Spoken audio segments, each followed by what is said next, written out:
Good evening and welcome to the Township of Woolwich Committee of the Whole meeting on June 20th, 2022. We are now live on YouTube. I will now do a roll call of council. I, Councillor McMillan, am present and will be chairing this meeting. Mayor Shantz. I'm here. Councillor Martin. Present. Councillor Merlihan. Present. Councillor Redicott. Present. And Councillor Shantz. Present. Excellent. Thank you. The land on which we meet has been here from time immemorial.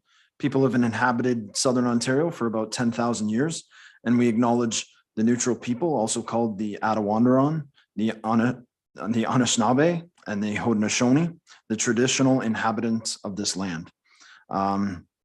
May we together learn to care for and respect each other, our flora and fauna, and the land we inhabit together. Are there any declarations of pecuniary interest? Seeing none, there was no closed session for anything to come forward to. There are no public meetings. We do have a couple of presentations, so we will move to Blair Allen and Chantel Thompson, Region of Waterloo, Grand River Transit for the Breslau Transit Pilot. Do we have the presenters? Good evening. Yes. Good evening. Good evening. Go ahead and start whenever you're ready. I'll just do good evening, Chair and members of the committee.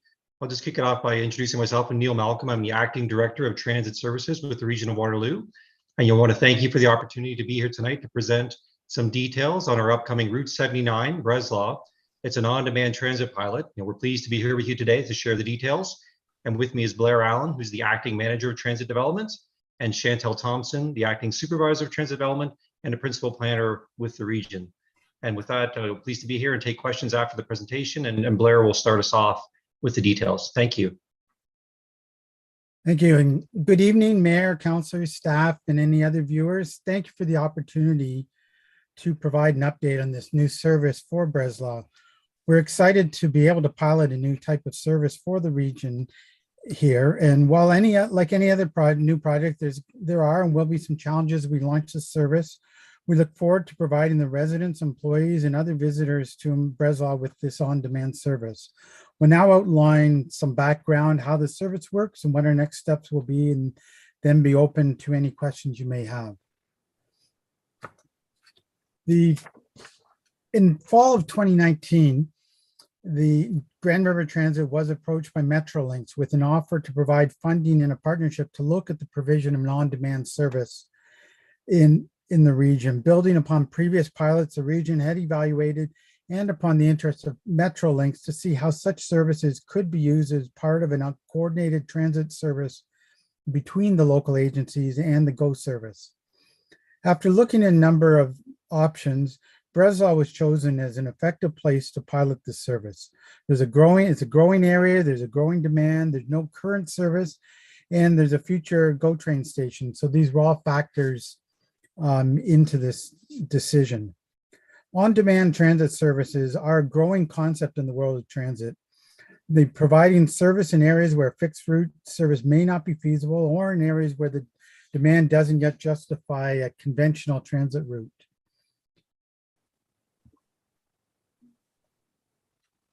As seen on the slide, there are a number of objectives to the pilot.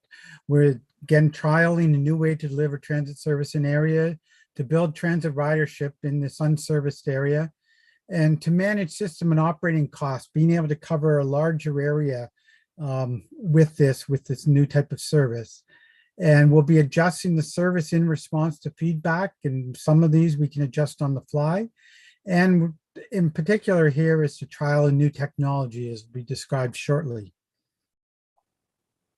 In early 2020, working with Metrolinx, a consultant was hired to assist in reaching out to the community to gain feedback on how best to implement the service.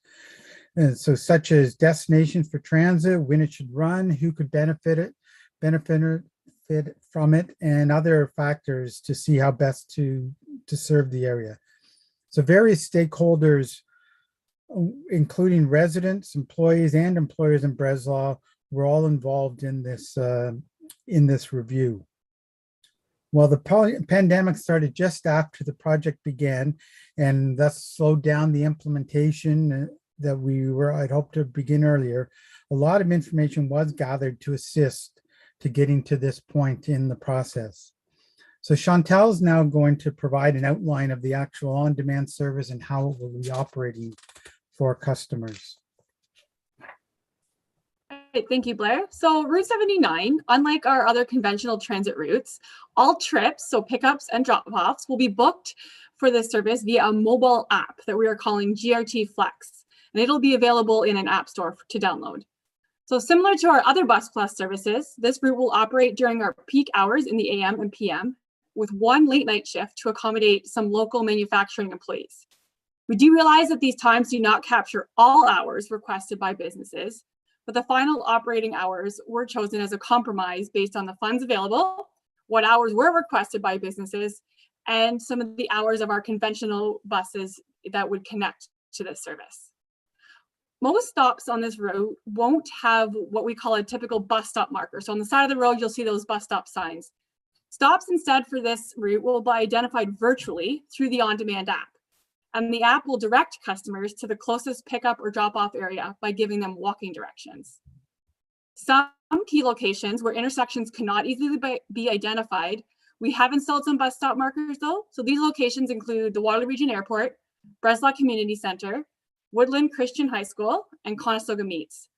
These locations are also areas where the bus will need to pull onto site to stop and turn around to drop off or pick up customers.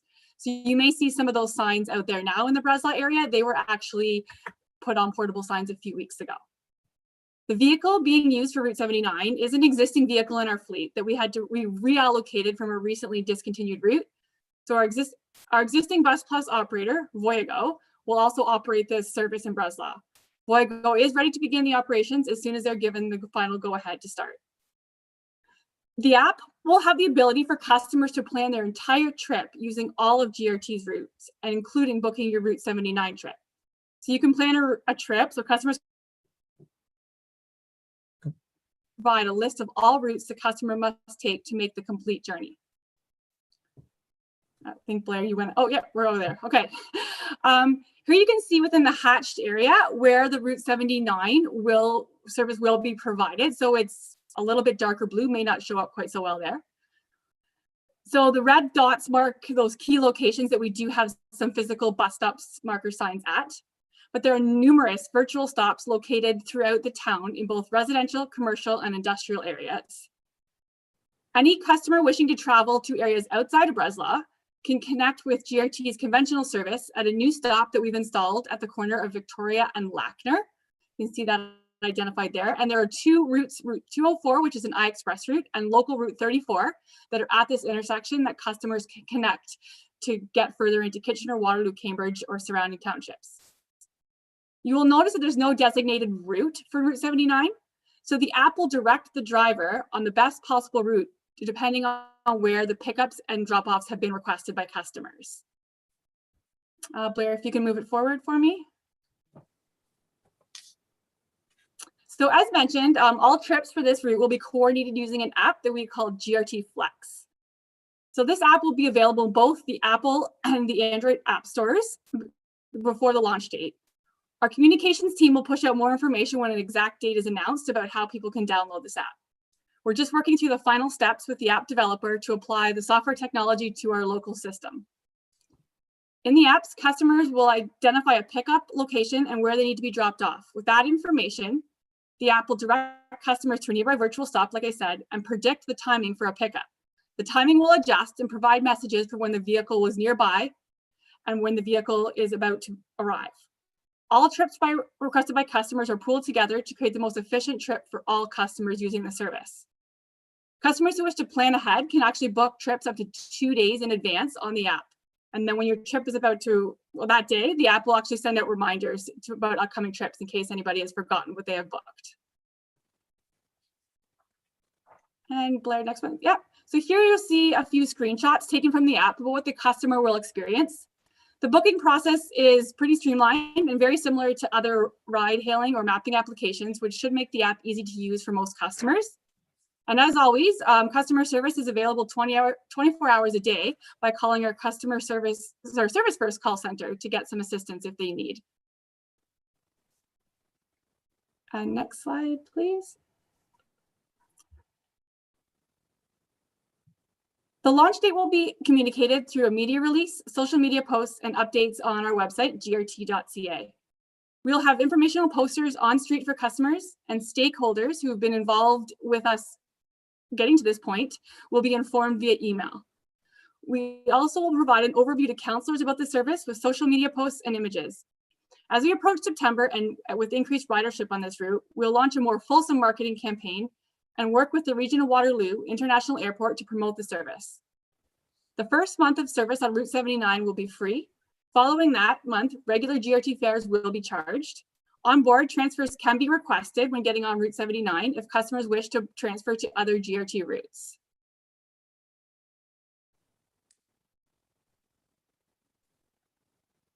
So thank you for that. And just as a wrap up here, while there are, as noted, there's some issues that we're just finalizing with the software vendor to get it exactly right before we actually put out the launch of the service. Staff have been working extensively with the vendor to sort out all the final details and expect to have that service running shortly. The pilot is intended to operate for approximately 8 months. And as we launch it and start the operation, data will be gathered to help determine how well it is working, what adjustments can effectively be made, and what works best. This will help as a budget is developed as part of the determination if the service should continue and if it would be expanded. So we'll continue to evaluate the service, looking for feedback from customers and residents, as well as from the Woolwich and regional councillors, to see how we can best improve the service and determine how best it can be used in other parts of the region. So again, thank you for the opportunity to provide this update on the new Breslau Route 79 service.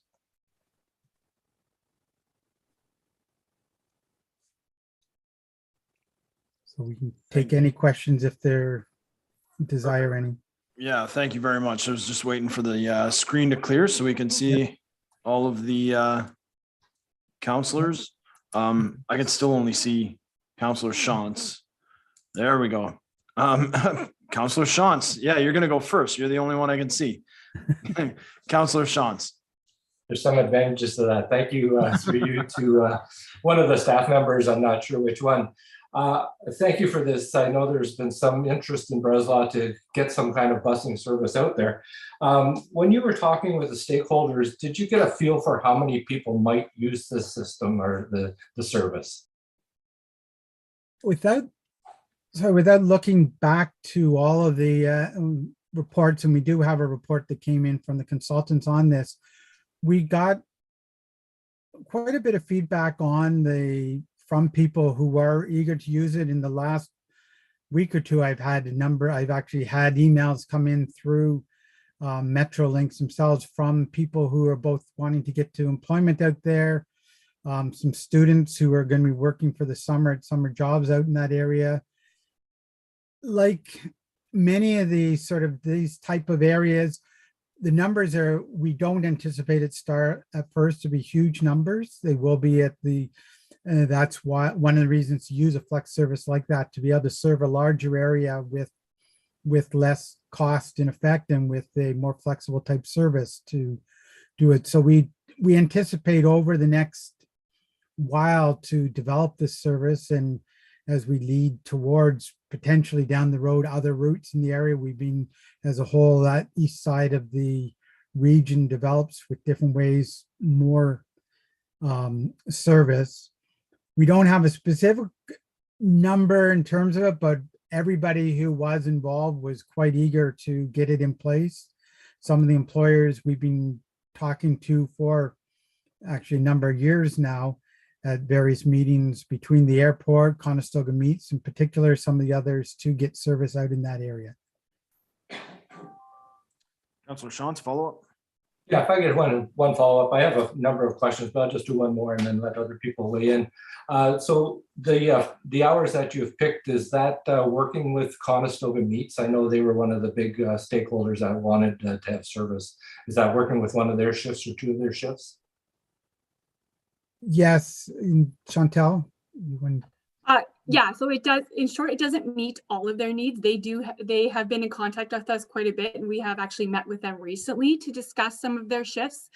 Like I said, the hours we chose finally were a bit of a compromise to kind of meet everybody's needs, as well as to meet linking up with our conventional services. They do have some shifts that end much past 11:45 when we will stop operations, and they do have shifts that kind of start in between. They do have a big shift that kind of ends in the middle of that we were trying to target. So we did kind of take into account as much information as we had on the shift times and tried to kind of meet in the middle, and with given the budget and the hours that we were allocated. Thank you. Anyone else? Councilor Martin? Yeah, thank you.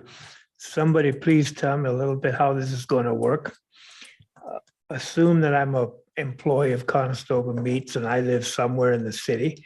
So I could take present transit to Lackner and Victoria, and there I could get on the new route, which would take me to Conestoga Meats. So then when I'm finished with my shift, is there going to be a bus there very close to the time that I'm leaving to take me back to Lackner and Victoria? I could get on other transit to get my way home. I think the same would apply if I wanted to go to the airport. How is that going to work? I can start, Blair, and if you want to add anything, so within the hours that we said, so they're depending on when this shift starts and ends, if it falls within the hours of service, yes, customer or user can get anywhere from within our Waterloo region on a bus route. If they have to take Route 7 to a 204, so the app that they can download on their phone will, if you put in your starting point, no matter where that is, and your ending point, if we want to use Conestoga Meats as an example, it'll give you an exact list of what routes that you need to take to get to Victoria and Lackner. And then it'll give you the ability on the app to say, I want to book a trip on Route 79 to get me from that Victoria and Lackner connecting stop out to Conestoga Meats. Once that's done, they would follow the transit routes to get to that stop. The app will tell them approximately what time the bus will be there to pick them up. So it's using a variety of things in the background to calculate who's being picked up and dropped off where to give that estimated time. And it will then come pick the customer up and take it to their spot. So they can book that trip the day before if they need to, because we can hold up trips for up to 2 days in advance. So if they're ending their shift within our hours of service, they can either book a trip or ride home when they're finished their shift, or if they know that that shift is ending the same time every day, they can perhaps book that ahead of time. So that's already in the system and waiting. And then the system will provide them with an update about when the bus will be there to pick them up and how long approximately the trip will take them to get back to the stop at Victoria Lackner, or if they want to go somewhere within Breslau, that works too. Does that provide generally does that kind of answer your question about how they might use it to get there? Perfect. Excellent. Thank you, Chantal. Councilor Merlan. Yeah, thank you. Through you, Chair McMillan, to, I guess, any of the delegates. I guess when Councilor Shantz asked about, the expected ridership, I thought maybe there might be a number. It doesn't exude a lot of confidence that when that question can't be answered, after extensive research for the last couple of years with stakeholders for, potentially how many of their employees or residents would even are interested in using the service. So the pilot's for 8 months. I'm wondering if you could tell me the parameters as to what it would take for the transit, the GRT, to not continue the pilot.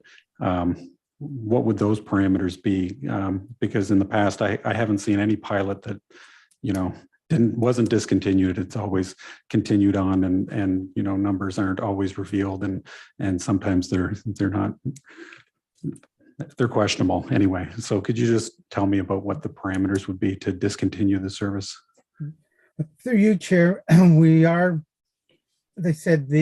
do have projections for anticipated ridership that were developed based on scenarios that were developed through a consulting firm that actually provides on-demand services and looks at these things. Right now, the peak ridership is seen as about 5 riders per hour. as a anticipated what we would get for this. If we can get, and based on some of the feedback we're getting, we anticipate on some of the shifts out of Conestoga Meats that we could get much higher than that at some of their shift changes. If we were consistently below that point, we would have to really look, we would evaluate it and make that decision whether it's worth maintaining. It'd be something that we would review. We have, when we did the original 3 pilots that we did with on-demand, with alternative service delivery in the last few years, 2 of them were discontinued, and the third one was, we modified it. So this year it was taken over as part of a conventional route by putting a smaller vehicle out there that would allow us to provide service in a different way. So that one was discontinued, and that's actually the vehicle that we're going to use on this route. Okay, and just as a follow-up, I know Conestoga Meats has been, you know, a significant driver in having this service for their employees. They tried doing their own bus service in their earlier days when they were approaching the township about this, and you know they couldn't make the money work for them operating it for their own employees. So I'm wondering, is that information that you're well aware of, and you're hoping the rest of the Breslau community maybe picks up the slack from where they couldn't make it work? Through you, Chair, I think what it is, again, I only know a little bit about the service they provided at the time and how they were doing it. Again, this is a community-wide service. We anticipate it's not simply Conestoga Meats as a demand for it. The airport has a lot of demand as well for different purposes. There are the flight schools through the college and university. There are students out there who need to get out there. So there will be more than that single point of demand that will, between all the various people, as well as residents of Breslau who are wanting to get into the cities for whatever purposes, for jobs, for medical appointments, and so on. So we anticipate a number of different demands here, which will combine together, provide a sort of reasonable ridership on a route such as this. And we know growth as well. Conestoga Meats has grown considerably since their earlier attempts. And we know there's quite a number of people that they are planning to hire this summer as well and over the next several months, for workers who we know that are not, for the most part, do not have automotive transport. So they will be looking at options such as this to get to and from work. Okay, thank you. Councillor Shantz, did you have some more questions? Yes, thank you. Through you to, I guess, probably Chantel to start out with. And how many riders are able to ride on the bus at any one time? Through you, Chair. So this is a standard bus plus vehicle. So they say it's about 19 seated passengers, plus there's room for standees. So we can cram a few more, cram's probably a bad word. We can put a few extra people on past. And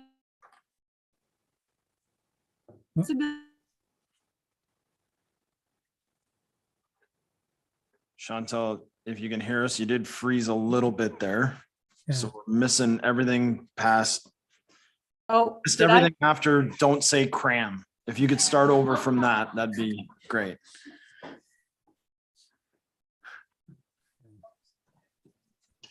If you Chair, Pick up.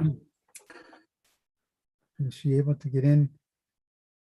If not, I'll try and fill in. She knows much more technical knowledge on this, but yeah, we can get additional standees on it for which, depending on some of the trips, if they are sort of work oriented at some of these shift changes, it is possible we could get more than that. But like most of our bus plus routes, it is designed, as I said, the ridership will be able to be accommodated by those buses. If we get considerably more, we would be reviewing to see what other options we would have, such as with on-demand services, you often start with one vehicle in area, but other places, as demand grows, you add other vehicles and you may expand the area of coverage with an additional vehicle as well.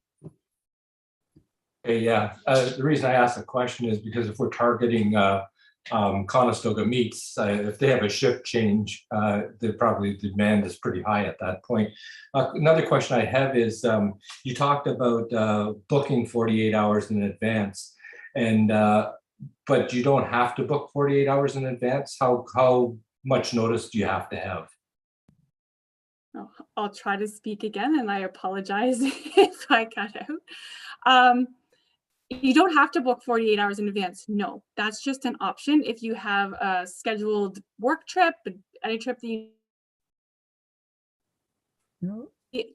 you can, if you're making a trip, you can book it when you're ready to go. The app will tell you when the expected pickup is, and you can choose to accept that or decline that. So if you wanted to leave right now and you went in and said, yep, it can be there in 15 minutes and that's acceptable, you can hit accept. If it was a 20-minute wait and that wasn't acceptable and you couldn't make your connections, you can decline it. So it's up to you how long you want to book that in advance. And then the other question I have on the booking is, what about the seniors? Did you say that they could phone in and ask for help and also book on the phone, or no? They do need to book at this time using the app. If they need assistance with that, our Service First call center can provide some assistance in them using the app.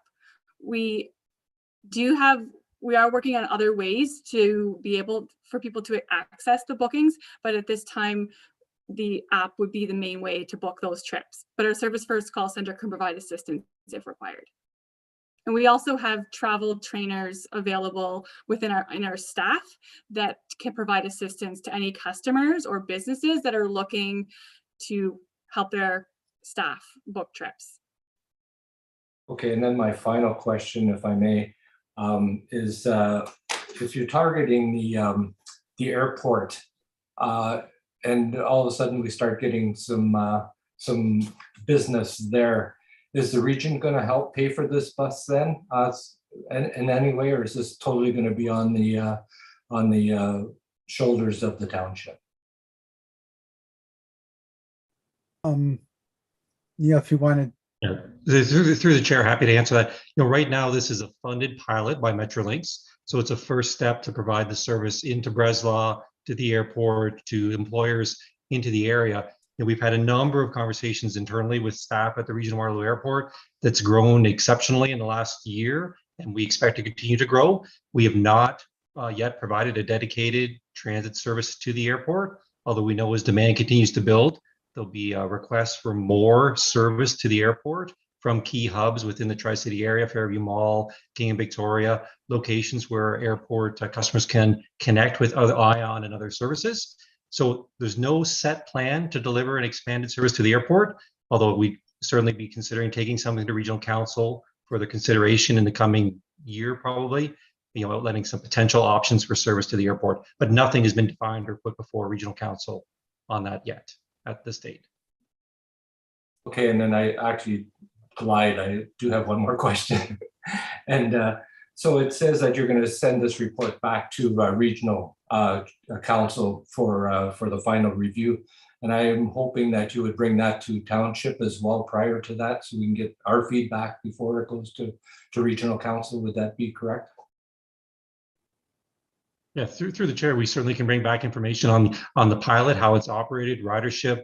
Once we get through the pilot period, we can bring back an evaluation of how the pilot is operated and its success. And then we would also, of course, take a report to Regional Council on potential next steps for their approval, review and approval if appropriate. Okay, thank you. Thank you, Councillor Shantz. Mayor Shantz. Thank you, Blair and Neil and Chantal for bringing this to us and for getting it going. I'm a little bit curious. Did I understand you to say that we own the bus, but Voyago operates it?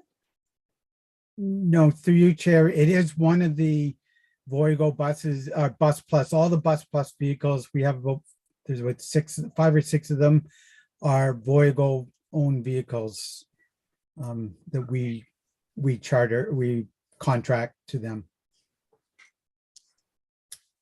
If I may, through the chair, Yeah. to Mayor Shantz, what Blair had said earlier is that vehicle was already in use as a bus plus service on the Flex 901 that was serving Freeport. Because that is now being served by a conventional vehicle, a 30-foot conventional vehicle, that Voyago bus is now available to deliver this service on the Flex route to Breslau. Okay. But it is a Voyago owned vehicle. Okay, thank you. That's it. I got one question. I had the same question as Councillor Shantz about the deadline to book. And Chantel, in your answer, you said you can book it immediately and the app will tell you, and the number you gave was 15 minutes that the bus might be there. Is that kind of the target? If somebody's booking immediately, is 15 minutes kind of the target, or is it kind of just dependent completely on demand? A little bit of both. So we are trying to keep trips as efficient and as fast as possible for everybody. So we have ability in the software in the back end to adjust things to make sure that people are getting to and from as fast as possible. But it does depend on the demand and where people are requesting the pickups and requesting the drop-offs.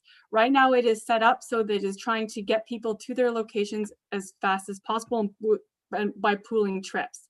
So we would say that yes, ideally, like to have the shortest waiting period is our goal, and to get people to and from. So that customers do have the ability to accept the time that it's saying or to decline it, and we'll be provided with updates if anything changes. If there's a delay in the service because of a traffic or an incident or another, it'll update the customer to tell them that, and the customer can choose to cancel or continue with the trip. Excellent. And then to kind of follow up on that, Councillor Shantz had talked also about if there's too many people that want the bus, and that's probably a good problem in mass transit. If too many people are wanting to use it, then you can add supply. When people decline a trip, is there an option to say it's because the wait is too long? Because I think, again, it would be the demand is too high, in which case that's actually good. And what we need is more buses and not fewer buses. And that would be a sign that there is demand there to serve. But if they're declining it because the wait is too long, because there's too many people using it, that'd be useful information to have, I think. Yes, so this app asks exactly that. When you decline or cancel a trip, it asks you, there's pre-selected ideas for pre-selected comments for why you would like to cancel a trip, and that is one of them. The software that we are using has lots of metrics in the back end, so we can see exactly that. We can pull all that information. We can look at wait times and trip length times to analyze that to see where we are succeeding and where we are not. Perfect. Thank you. Councillor Shantz. Or you triggered another question for me. So this bus is not going to just travel around a route. It's going to sit and wait until somebody actually asks for it, and then it'll be dispatched at that point. So it'll be waiting someplace in Breslau, I would assume, or how does that work? Correct. And the airport has provided us some space for the vehicle to park at overnight and to wait, and it's off the roadway in that area as well. So it should be close enough to pick anybody up if it's not busy at the time. Excellent. Yes. Any other questions, council? I don't see any. So thank you very much to the presenters. Appreciate your time, energy, effort, and thank you to council for your excellent questions. Moving on to our next agenda item. We have item 5.2 audited financial statements, and Treasurer Richard Petherick is here with us tonight for that. Great. Thank you, Mr. Chairman. So I guess for the benefit of the viewing public, Council acts as the audit committee, and as we are about to finish off our fiscal year 2021, the last component that needs to occur is the presentation of the audited financial statements from our auditing firm, which is KPMG. So we have Matt and Nick with us this evening that will be going through their audit findings report. And then after that, we can take any questions that council may have. So I will turn it over to Matt and Nick. Thanks, Rich. So I've shared my screen here. If Rich or Councillor Shantz can give me a nod saying you can see it. That's great. So thank you for inviting us here tonight and giving us a chance to present our audit findings. With me is Mr. Nick Dean, who is the manager on the account, and I am the lead audit partner for the Township of Woolwich. We'll talk about a number of things through this presentation, which should only be 5 or 6 minutes. But one of them we do look at is audit quality, and audit quality is very important to us. And one of the key things in achieving audit quality is the third item here, the third row, which is timing of prepared by client items. So these are the items that we require in order to do our job effectively. What I'm happy to show here is we have a green indicator here, which means that everything that we asked for from management was received, and it was received in a high quality. So special thanks to Rich and especially Emily for their ongoing cooperation and participation in the audit. We certainly couldn't have reached this part of the project without that assistance. In terms of the highlights of the audit and where we are, at this point, we are effectively complete. We just need to walk through this process here and obtain certain correspondence from Rich and David, but that's normal for this time of the year. In our draft financial statements that are included in the agenda materials, there is the audit report. It shows that the expected audit opinion will be a clean one, so there'll be no qualifications or modifications. We are required to establish materiality for the performance of the audit. This sets not only the level of scoping and test work that we do, but also sets the quantitative threshold for which, if there are any items that we find that remain uncorrected, we could not issue a clean audit opinion.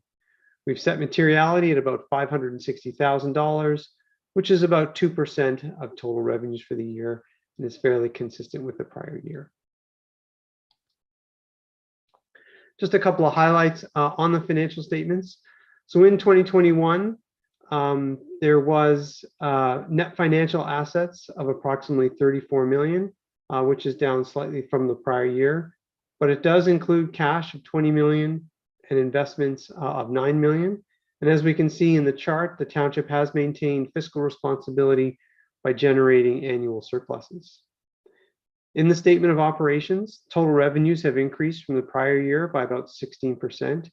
The main drivers are almost $1 million increase in tax, a slight decrease in user fees, an increase in other miscellaneous revenues, an increase of development charge revenue of about $2.1 million, and an increase in the equity earnings from Waterloo North Hydro of about $2.4 million, albeit the dividends received by the township from the hydro were consistent with the prior year. Expenses increased about 1.8 million from the prior year, mostly in the transportation and recreation and protection areas. The annual surplus of about 7.3 million is up from the prior year, but recognizing that the surplus includes amortization expense of $6.9 million, but does not include capital expenditures of almost 15 million. On the statement of cash flows, we see that the township generated about 0.9 million in cash during the year, which increased over the prior year. The increase in cash generated from the operating activities was primarily used to acquire tangible capital assets of almost $15 million. Just reminding council that the financial statements do include both business improvement areas, as well as the township's 20.2% equity in Waterloo North Hydro Holding Corp. In accordance with audit standards, we are required to consider the risk of fraud in the financial statements. And let me be clear, this risk is limited to what we would consider the intentional manipulation or falsification of accounting records in order to achieve some outcome in the financial statements. Every audit has to consider this. The township is not unique in that manner. And based on the procedures we performed, including our overall risk assessment, we did not find any issues to be concerned with. Nick? Great, and now our next area of focus, specifically looking at payroll, which is the largest expenditure class on the statements. We performed a few various tests. The first being we've tested a sample of new hires and terminations throughout the year, which agreeing to supporting documentation and ensuring appropriate approval was made and captured within the payroll register. We also set an expectation of the current wage and benefits during the year while taking into account changes to headcount, step increases, and noted no issues in either of those procedures. The next area being taxation revenue, which is the largest class of revenue on the financial statements. Here we obtain the MPAC assessment for the township and utilize the effective tax rates that were passed through current bylaws to set an expectation, and no issues were noted in that procedure as well. Our next area of focus was around debt. Here we send confirmations to the township's lenders to ensure the confirmation and amortization schedules supported the balances that were on the township's December 31st figures, as well as we performed an interest expense for calculation for the year. Both of these procedures, we identified no issues with either. Our next area of focus here was around tangible capital assets. Here we selected a sample of current year additions and agreed back to supporting documentation to ensure appropriate recognition. We also scanned and reviewed the expense accounts to ensure no capital items were inappropriately expensed during the year. And we as well performed an expectation of current year amortization by asset class using historical rates, and noted no issues where it was identified there. As Matt sort of alluded to previously, the additions for the year amounted to 14.9 million as opposed to the amortization of 6.9 million. This illustrates how the township's assets were placed faster than they're being amortized, and then as well, contributed asset during the year was 1.6 million. And overall, with all of our various procedures, we did not identify any issues throughout our audit procedures. Matt? We are required to identify and report any errors or adjustments that were required. Happy to say we had neither any that were required to be corrected or any that remain uncorrected. So this is a very, very good point. This doesn't happen in all audits. So I think that's a takeaway for council. Furthermore, we are required to communicate any control deficiencies that we identify, and we did not have any of these either. So as I sort of summarize my initial comments about a clean audit opinion, I also incorporate the fact that there were no adjustments required, nor were there any control deficiencies. So that's sort of the 1, 2, 3 things that I think are important to take away. Just concluding, in terms of the overall presentation, the financial statements meet the requirements of the accounting standards and those required by the Ministry of Municipal Affairs and Housing. And in terms of new accounting policies, there weren't any in these financial statements, but we are tracking on a new policy coming up in a couple of years called Asset Retirement Obligations, which will require the township to record as a liability in its financial statements expected future costs for certain remediation or decommissioning of some assets. It's not necessarily all assets, but it is a limited scope. We are working with management to help them understand that. We expect to see that in a couple of years. So those are our formal comments. At this point, I'll stop the formal presentation and be open for any questions. Thank you very much to all three presenters. Council, any questions? Councilor Merlihan? Thank you. Through you, Chair McMillan, to either Matt or Nick. Sounds like the books are all in order, which is good news for everyone. I'm wondering, as accountants that look at the books, are there any departments or any kind of areas where maybe there is future concern that we should be, that maybe you could identify if there's anything I guess not out of the ordinary, but a trend that maybe is not a positive one, that if continued could be a problem in years to come? Is there anything like that that you could report? So there's nothing to report. We haven't identified any sort of issues in the way or the controls, the way information is processed.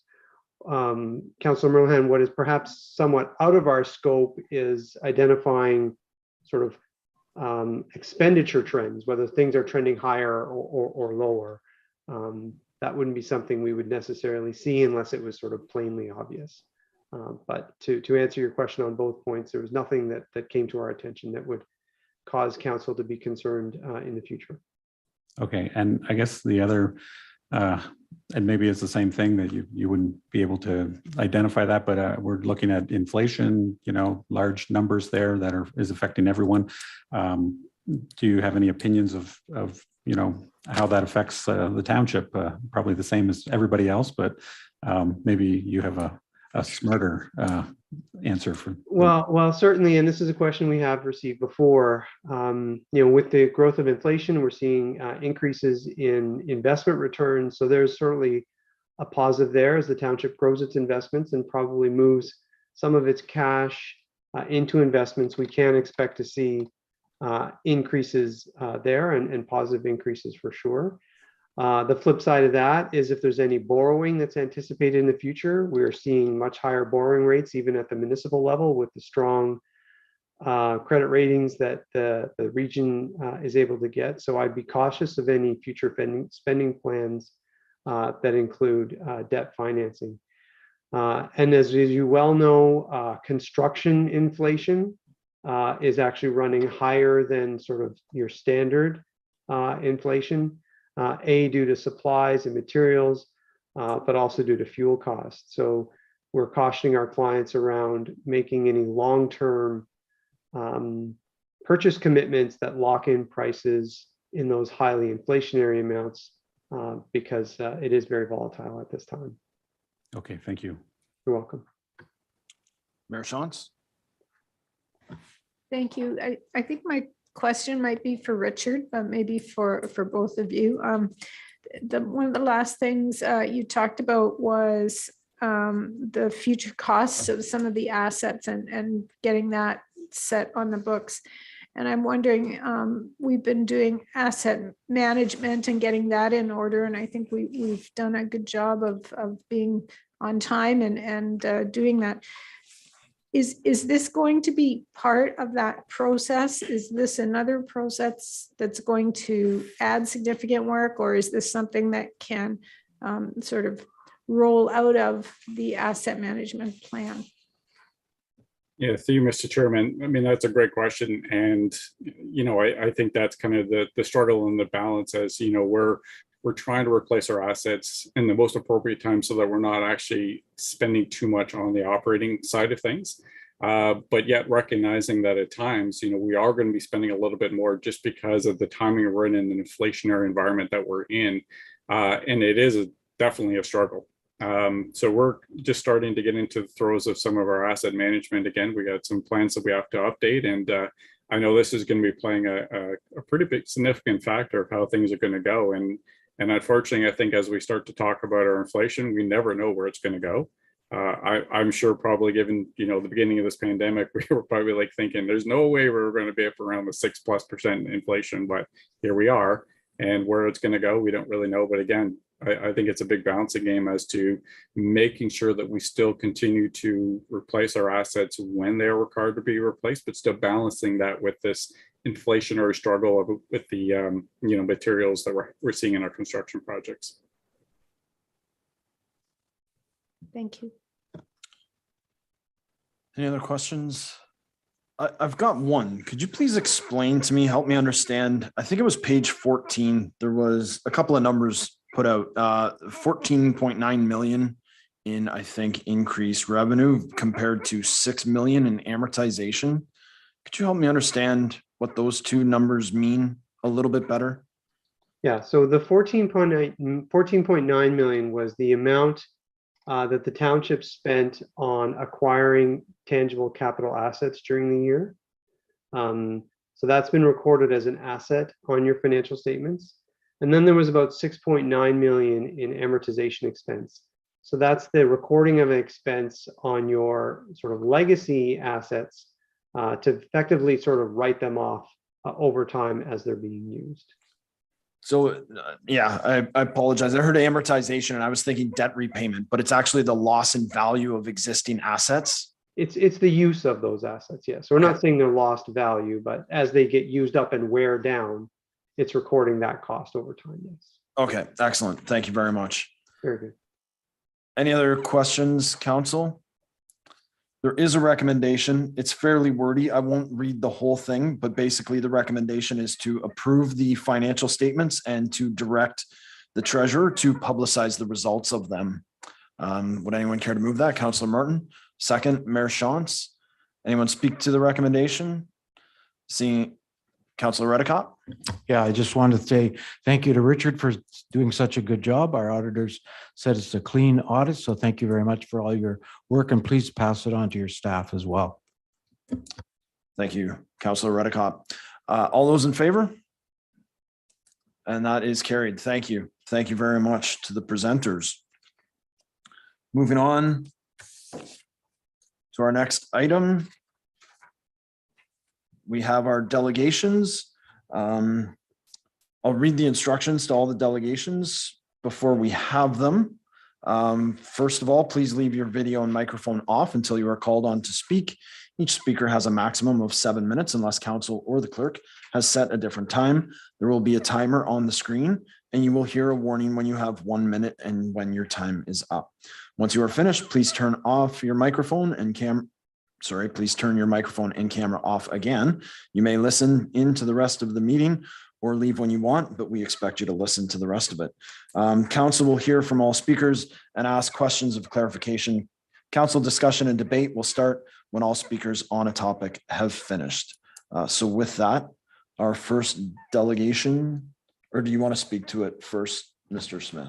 Through you, Mr. Chair, if you'd like me to sort of do a bit of an overview, I can do that first. That would be excellent, please. So thank you. Through you, I will just share a brief presentation I've put together for tonight and make some remarks for council before we start. So just in terms of a bit of a background, since the first noise bylaw report was presented in April, staff did hold a community meeting as requested by council. And there are further updates that are being proposed to the noise bylaw tonight. I'm just going to advance my slide here. There we go. So the community, in terms of the community meeting, first I wanted to thank everyone who joined in the meeting and provided feedback. We did have some suggestions for future public meetings and further changes to the bylaw. We heard a lot about, in terms of noise concerns from the community. They included things like loud parties, personal sound equipment, noise from business in the last few years, and particularly during COVID. We also heard some other things like traffic, school, and other noise. So there is some concerns about noise in the community. We were asked to consider kids' sleeping schedules, quiet time on Sundays, other things like that. And then, of course, there were some people that reminded us that sound travels and can be heard even beyond the St. Jacobs Core. So this isn't necessarily just a St. Jacobs Core issue. We also heard that bylaws should provide more education, enforcement, and communication around noise. We had the suggestion that bylaw be proactive, so things like communicating rules for patios and things at the start of the summer. We heard that St. Jacobs is changing.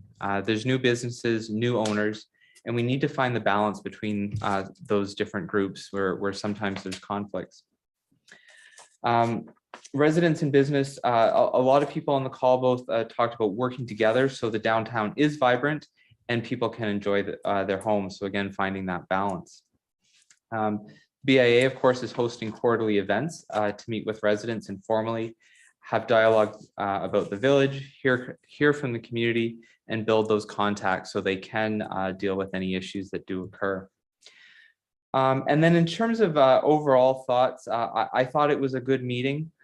We went a little over time, but we heard a lot of feedback, and of course, some of that was incorporated into the further changes to the bylaw that I'll be going over tonight. So this next slide, I really just wanted to point out that, of course, there's three different periods that we're looking at. So the current rules are what's in force under the bylaw existing right now. There was a proposal that we first brought forward to council in April, and then there's the current proposal in front of you this evening. And you'll notice that, of course, recorded and live amplified noise was treated the same in both our current rules and then the first proposal that was back in April. So amplified noise of both kinds was prohibited at all times, but of course, bylaw officers could issue exemptions. The first proposal, again, was the same for both recorded and live amplified music. And it was from 9 a.m. to 9 p.m. on weekdays, 9 a.m. to 11 p.m. on weekends. And then again, it would have to still be reasonable during those time periods, and exemptions could be issued. The current proposal in front of council tonight is still recorded and live music will be treated differently. So for recorded music, it's easier for bylaw to control. They can look at sound levels on speakers and things like that, and it's a little bit more consistent. So the current proposal before council is 9 a.m. to 9 p.m. on weekdays and 9 a.m. to 10 p.m. on weekends. So we are recommending shifting that time back a little bit. The sound level still must be reasonable, so it can't be a rock concert just because it's before before 8 o'clock. And bylaw can issue exemptions if people want exemptions for noise outside of that time period. For live, because it's a little bit more variable, we definitely heard some feedback from the community that those can be more problematic. We're suggesting that continue to be prohibited at all times, but with also noting that exemptions can be issued by bylaw enforcement. So basically the same as the current rules. In terms of noise exemptions, again, this chart sort of shows the first proposal and the current proposal. The township has taken over providing notice, so we're doing that by letter mail. That was a sort of a service increase for people.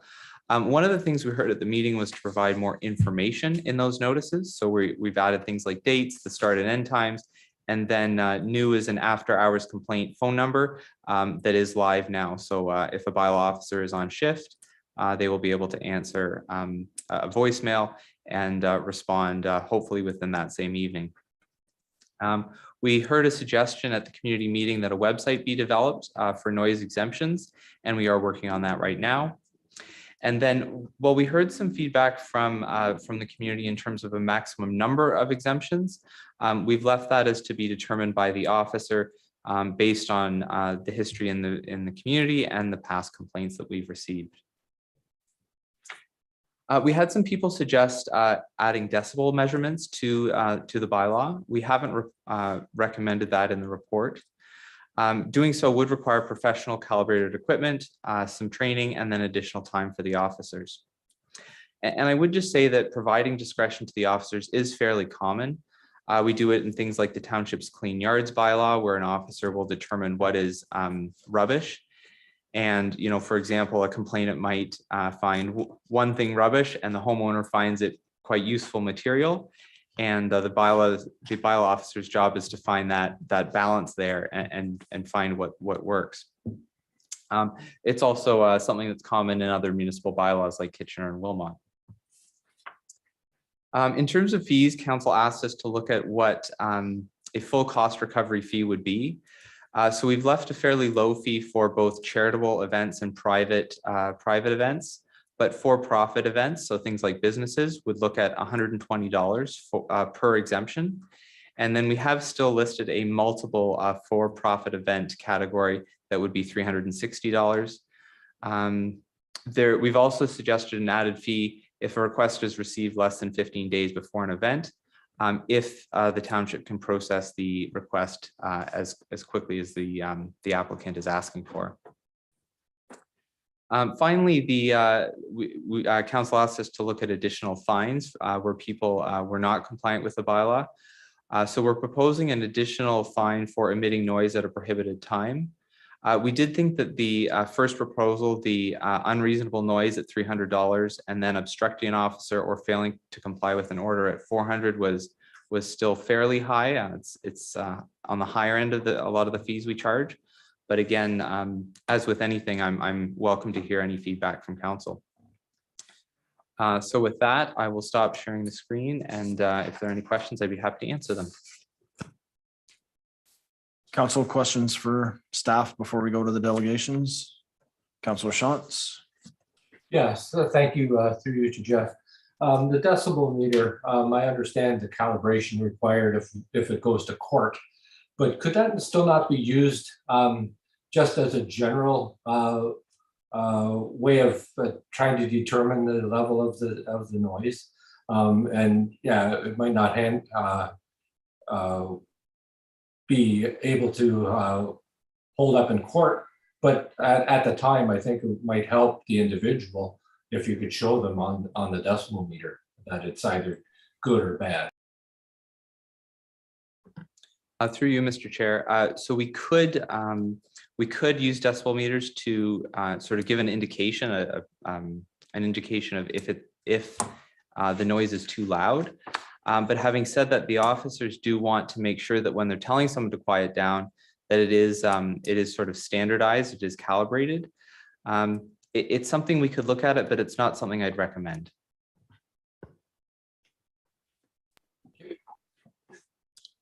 Anyone else? Not. Nope. Councilor Merlant. Yeah, thank you. Through you, Chair McMillan, to Mr. Smith. The exemptions we talked about at the first meeting, and some of us on council thought the exemption should be special occasion type things, and then the recommendation is that it would be the number would be determined by the clerk. Can you tell me how you arrived at that? And I know I've spoken to some residents in St. Jacobs that are just concerned with that approach, just because it was kind of it seemed like it was every weekend before, and they'd be afraid that would be the standard set. So could you speak to that? Yes, again, through the chair. So in terms of the number of exemptions, we do base it on, things like the community, what complaints we've had in the community in the past. So, for example, we've had a business in Elmira who's operating in an industrial area. They get regular noise exemptions, and that process from the township's perspective is working fairly well. And we haven't had a lot of complaints about that, at least in the past little while. So that works quite well. That business gets several exemptions, I think almost every weekend, but we're not getting complaints. So I think it's going pretty well. In terms of St. Jacobs, for example, we do get more complaints. We do tailor our exemptions to those complaints, and we do tell people to pull it back. Some of the examples I've listed in the report, people come and ask for exemptions until 2 a.m. That's not something we've granted, as far as I know, in the past few years. So there's a lot of requests that we can't give, and it's not even all businesses. There's still, the request for exemptions for backyard weddings, parties, graduations, things like that. We're not giving everything that people are asking for. We're trying to tailor that to what bylaw believes is reasonable for the community. And we're trying to find that spot where we found that balance. Again, if council wants us to give us any directions in terms of where we should be finding that balance, I'm happy to take that feedback. Yeah, okay, I'm okay with that approach. Thanks. Councilor Redicott. Yeah, I attended the meeting that Jeff chaired and wrote all the notes, and it was well received, I think, by the community. But there was two very distinct noise complaints that we heard. One was from loud private parties, and the other was from businesses. And it seemed to me that we're trying to balance both of those. So I thought I went into the meeting like it was a business problem, and I came out of the meeting thinking, no, it's not only the businesses that are hearing them, but the community in general. And I appreciated that coming out of the meeting. Councilor Martin? Thank you. Through you to Jeff. In your presentation, you mentioned quiet time on Sunday.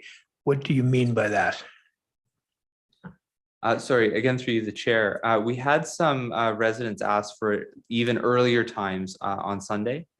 You'll notice that the Sunday is treated like a weeknight. So the time would end at 9 o'clock on Sundays. But some people even asked for some later, allowing music or noise, I should say, to start later in the morning. So even past kind of like that 12 o'clock time frame, if that helps. Yeah, that does help, because out of the meeting, it was suggested that we shouldn't have any noise till afternoon, because I think that came from the Lutheran Church. They have their windows open during worship time because they don't have air conditioning. And I think that's a reasonable request. And I would like to see that in there, that everything's quiet in the town until noon.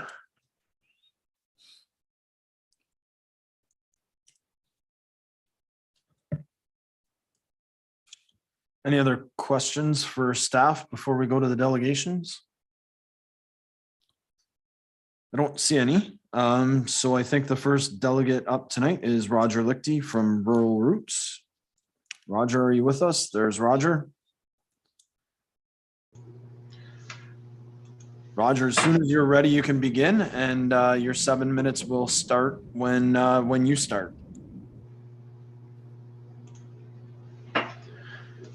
Okay, well, pardon me. Can you guys see the screen okay? We can see the screen and we can hear you loud and clear. Excellent. Well, good evening, and thank you, Mayor Shantz, Chair, Council, staff, and all for the opportunity to speak this evening. I am Roger Lichty. My wife and I own Rural Roots in Elmira, where we also reside with our family. Now, I have a lot of passion on this issue and a lot of experience dealing with township staff, bylaw, zoning, and the mayor. Over the last 3 years, Rural Roots has made many operational changes to balance the community's needs with our own. Now, I want to acknowledge the time and the effort that you have all put in to date on the bylaws amendment, so thank you for that.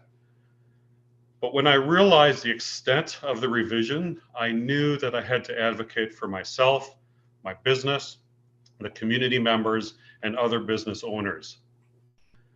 In Clerk Jeff Smith's original proposal, he stressed that this amendment was to make small incremental improvements rather than a complete overhaul or major changes to existing processes. The progression of this amendment has blown up into an excessive amount of increased fees for businesses and higher costs for township. I believe we were kind of leaping over an opportunity to take a more agile approach. Let's slow down, make some changes, and then assess. Now, currently I pay $60 for a monthly multi-event exemption for live music. The newly proposed fees, $360 per month, is 7.2 times higher than what I currently pay. That is a 620% increase, which is extremely excessive. The additional $30 fee, if less than the 15 days notice is given, then increases my current fees by 680%. And I need to say that 2 weeks notice is just not always possible, and that's for many reasons. Now, hear me out for a real scenario that Rural Roots could be facing, because live music is a part of our normal day-to-day operations. If live music requires an exemption at all times and the bylaw significantly limits the amount of exemptions I can apply for, Rural Roots would have been shut down in February, and we could simply not survive. The original amendment recommendation had reasonable amplified music hours from 9 a.m. to 9 p.m. Sunday to Thursday, and 9 a.m. or to 11 p.m. Fridays and Saturdays, with no need for an exemption. This actually included live music, as Jeff just explained. This is a step in the right direction, a compromise for both residents and business. It alleviates time, energy, and money for processing noise exemptions, and it actually would decrease noise complaints because the residents would have a clear guideline of what is allowed. Now, I've reviewed discussion about increasing bylaw officer time and rolling out this ongoing postal communication program. And I don't feel there is a need for either of these at this time. I think we need to change the approach to keep township and taxpayer costs down. Let's consider utilizing the existing bylaw officers on duty time. Could we look at summer months only? Maybe even setting a test trial period before these drastic amounts of funds are committed to. The postal communication plan is simply not necessary or sustainable for an ongoing public notification program. It's antiquated, it's slow, and it's costly. There are more efficient and accessible low-cost solutions. Weekly newspaper postings, designated township website and web page, and then posting on all the social media platforms.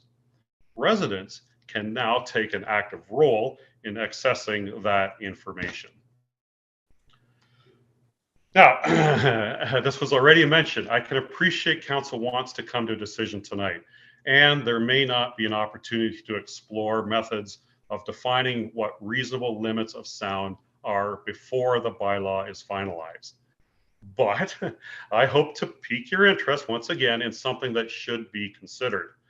An SPL meter, as you see, provides an objective decibel sound measurement. These units are not expensive and are very simple to use.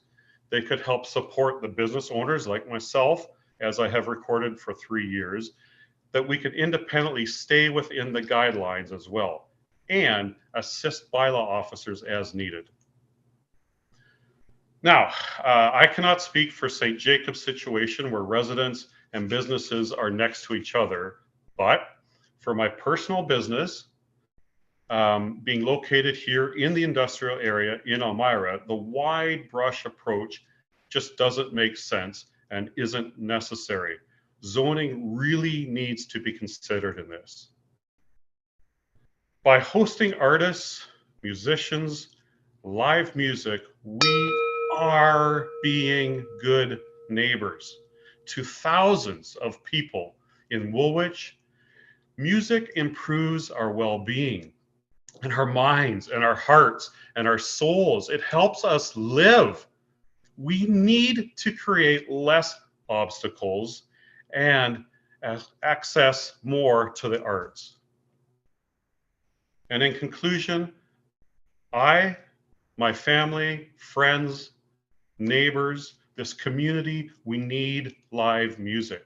Please help me continue to provide for my community what they are continuously asking for and supporting. With that, I want to thank you all for your time this evening. Thank you very much, Roger. Before you run away, Councillor, are there any questions of clarification for Roger? Councillor Merlehan? Yeah, thank you. Through you, Chair McMillan, to Roger. Can you tell us how much that SPL meter is? You mean the cost of it? Yeah, just the cost of it and generally how you use it. This is a meter that I've had for my own experiences doing live sound in a previous life. I believe a couple $100. I can't tell you exactly what it is nowadays. You would want to make sure that you get a good quality one though. To use it, very simple instructions. You program it, you calibrate it, you turn it on. Once it is set, it is something that does not really need to be calibrated, as I know some others have mentioned. You kind of hold it in the air and it will have different readouts and displays as to what the decibel levels are all around you. You can get close to speakers, you can measure traffic. I can measure the trucks ripping through Arthur Street downtown Elmira when I'm sitting on my porch and get very accurate sound measurements in decibels. Okay, and for live music where music goes up and down, and you could have a slow song and a loud song. When you operate the concerts that you hold, do you check the decibels every once in a while throughout the evening just to make sure you're within range? Been doing it for 3 years, sir. Okay. Yes. I guess, yeah, okay. I was just, I was curious about your experience with using those meters, and I guess, has there been an opportunity that you've shared that information with bylaw officers? Yes, correct. And the reason for using it was for me to give bylaw officers an objective tool to help define what the levels are. Early on, when we first started, we were something new and something different. And I think we were learning. I believe bylaw was learning how to handle these issues that maybe were new to Woolwich or to the community. And I think we found it a useful tool, and it helped me to help understand and to help bylaw understand just what regular decibel levels are. A normal conversation in your boardroom might be 50, 60 dBs. Traffic on Arthur might be 70 dBs. A lawnmower is 90 dB, ACC downtown for ACDC might be 130 dBs. So it helps give a parameter and at least a guideline. And through bylaw over the last couple of years, we have been able to maintain a level that has been acceptable here for my customers and for our community and our neighbors and for bylaw. Okay, thank you. Sorry, that was a bit of a long answer. No, all good. You got to take the opportunity when questions give you time for more time. Councillor Shantz? Thank you, through you to Mr. Lichty. I don't want to put you on the spot, but have you had complaints at your establishment from the public at all, or no? Early on, we did, for sure, because we were something new. We have done, like I mentioned, we've done many different adjustments to where our, like, if you want to call it, stage is set up, where the speakers are faced, the direction of the speakers, where they project to, when the time slots are, when we start, when we end, and the levels as well. And we, as Clerk Jeff Smith mentioned, he was referring to us. We've had very, very few complaints, none that I'm aware of over the last, I don't know, maybe this year, perhaps. There has been one business that has had some issues with us, and I believe bylaw has worked well with them to get a balance between when we do our thing and et cetera. Yes, okay, thank you. The reason I asked that is because I like your scenario, not painting everything with one brush. And I think that is true, because different areas, you're not as close to residential as some other businesses are. If we get into the parks and stuff like that, or the band shell downtown, I know they have regular music there. And, so different areas probably are a little different than just having one brush. So thank you. You're welcome. Anyone else? Not seeing any other questions, so thank you very much, Roger, and we will move to our next delegation, which is, lost my list, Raymond Scarrett? Yeah, that's right. Okay, excellent, thank you. Mr. Scarrett, whenever you're ready, you can start, and your time will start when you do. Okay.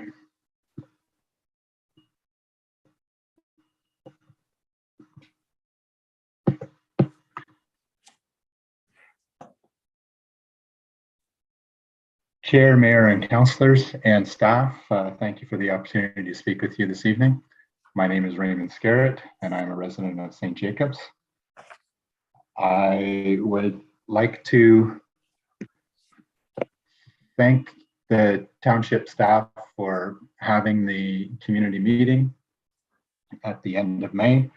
I think that it was a good meeting that engaged a lot more members of the community and brought forward a bunch of concerns. And it's good to see that some of those concerns have been integrated into the updated proposal. And while there were some issues with the meeting and how the meeting link and how information came out after the meeting, I think overall the opportunity to provide feedback was welcome. I do have some concerns about the updated bylaw proposal. Starting with the definition of unreasonable noise, I think that the unreasonable noise is still poorly defined in the bylaw. Has been discussed already.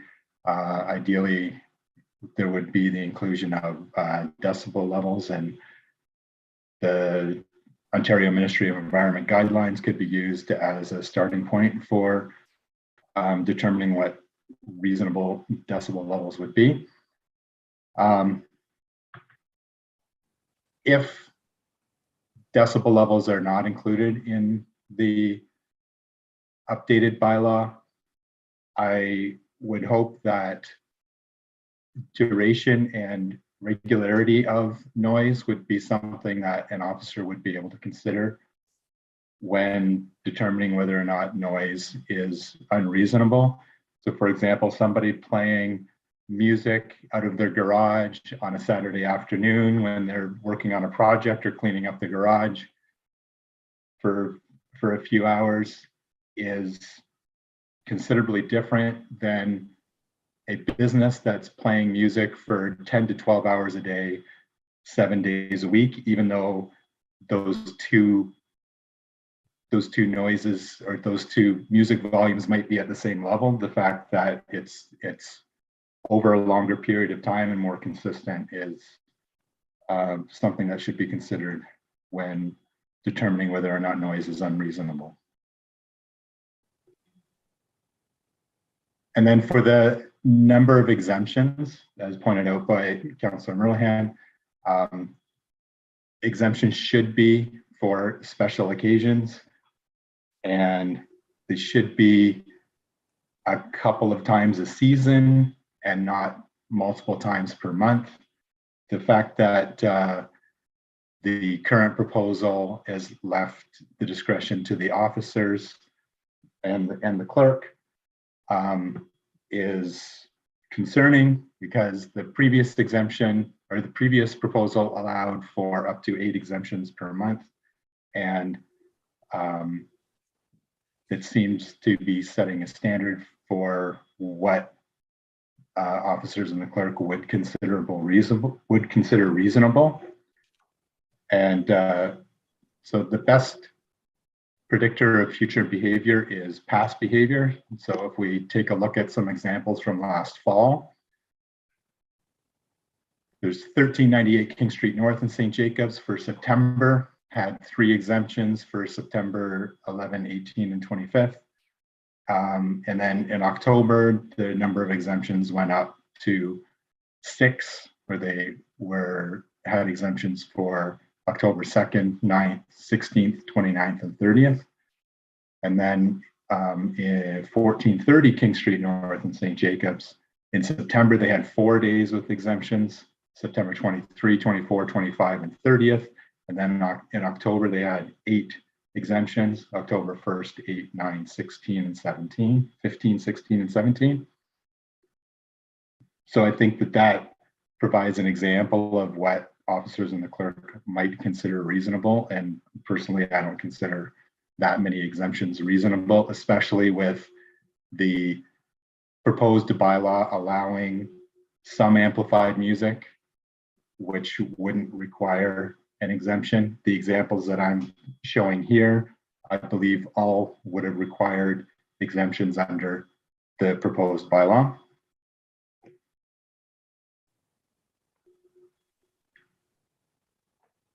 And I'm wondering, as part of the exemption process, would there be a process for an objection to the number of exemptions that are being granted? And that's in a situation when the exemptions have already been granted. And also it would be possible to have some transparency in the exemption process, the exemption granting process itself, to allow for community feedback before exemptions are actually granted. I think that this would potentially allow opportunity for the community to see that there are some concessions being made that Clerk Smith was talking about previously. The point of reception definition is a welcome change there to include outdoor spaces and not just be limited to indoor spaces. The other improvements that we've been seeing in the Village of St. Jacobs, there's an after-hours bylaw presence. There has been improvement in the information provided in the notices that are being mailed out. And it's also good to see that there is a reduction in the hours allowed for amplified music. I will note that was only mentioned in the staff report. It is not in the bylaw that's actually attached to the agenda. And in summary, I think that the community meeting was good. I would like to see a better definition of poorly defined music. Sorry, Mr. Scarrett. You're at your time. So if we're going to hear the rest of your presentation, it looks like you're on the summary. We just need kind of a thumbs up from council to give the last. Is it how much longer is it going to take you to get through the rest of the presentation? 30 seconds. 30 seconds. Council, thumbs up on 30 seconds. You got a unanimous vote here, so we'll give you another 30 seconds. Okay, thank you. So I do feel the currently unreasonable noise is poorly defined. Exemption should be for special events and should be limited more than they are in the current proposal. We do appreciate the after hours bylaw enforcement presence, and we are seeing some improvements in the information that have been presented in the exemption notices that are being sent out. Thank you for your time this evening. Thank you very much. Councilor, are there any questions of clarification for the delegate? I'm not seeing any, so thank you very much for your time. Thank you. Our last delegation, I believe, is Michelle Booth. Michelle, are you with us? Yes, I am. Excellent. We can hear you loud and clear. Can't see you yet. Okay. There we go. Whenever you're ready, go ahead and start, and your time will start when you do. Okay. My name is Michelle Booth, and I am a delegate from St. Jacobs, councilor, mayor, and staff from the Woolwich Township. Thank you again for your time this evening to speak about the proposed bylaw. I wanted to talk a little bit about the noise bylaw, the current noise bylaw, and the proposed bylaw, including the amendments and the alignment to goals and values in the official plan. I think that the current bylaw actually aligns better with the goals and values of the official plan in several areas. Some of them are in Chapter 4 of your official plan that talk about small town atmosphere, slower pace, small knit community, And I do agree with one of the other delegates this evening talking about, one size of one paintbrush doesn't fit all. That in St. Jacobs, we are dealing with businesses and residents, right beside each other. And sometimes one resident might be actually living on top of the business on the upper floor. Other parts, including things like residential neighborhoods, well-maintained, older, quiet streets, and that we're different from Kitchener-Waterloo. We don't have an evening life or nightlife. That's something that people can, in St. Jacobs, if they wanted to, people in Waterloo and Kitchener can go to nightlife there. It's not really something that I don't think we necessarily value. If we do value it, we don't need a lot of businesses doing it, and we can certainly go inside for it. We don't need to disrupt everyone in the village doing that. And I think that we want to make sure that we have voice for everyone in the community, for businesses and residents. And I think that during this process, that's something that the residents, at least in St. Jacobs, have had to battle and fight for. So I actually think the current bylaw fits better to the official plan. I think you'll see here, I've got some of the points copied from Chapter 4, and you'll note an image from a few years ago, the concerts that are happening in Elmira, I believe on Sundays. I think that's wonderful. It going to the park, it's outside, it's a special occasion, people know what to expect, it's happening, during the day or evening. And also the example there that is from the Porch Band. I understand that Kitchener had something similar recently. This one is the Waterloo one that happened in the past couple months. It's happening in the afternoon. It's for the residents. This sounds wonderful. It's a once a year, that would be like a once a year noise exemption. So these are some examples. And I think these would be things that actually do match with the goals and values that are listed in the township's official plan. I also wanted to talk about the Transform Waterloo region in terms of the noise bylaws. The Transform Waterloo region is talking about making a livable communities and reducing the amount of discretionary trips by 2030 and then by 2050.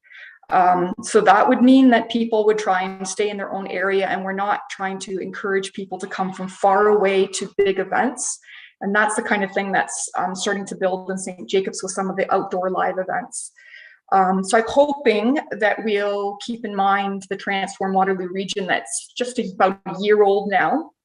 And I think that the first bylaw actually fits better because it's focusing more on being good neighbors and probably being quieter and hopefully more enforcement if people aren't following that.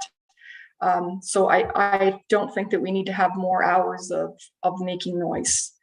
I did attend the meeting at the end of May, and I also agree that this was an excellent opportunity, and I hope it continues in the village of St. Jacobs to get more input from people in the village. I don't totally agree with the summary that I heard from a couple people.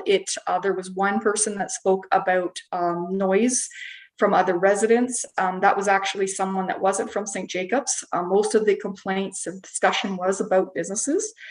And a lot of the people didn't necessarily think it was reasonable to have 5, 6, 10, 12 hours of music playing. Don't necessarily everyone doesn't want to hear that. Or live music. They want quiet. They want it during the day. They don't want it after 7 o'clock. It's impacting them. Those are some of the things that we heard. I've been learning a lot, discussing things with some of the neighbors in the village. I want to thank Stephen Bates. He's given a lot of great information, and some of the other people. The village of St. Jacobs has obviously changed over time.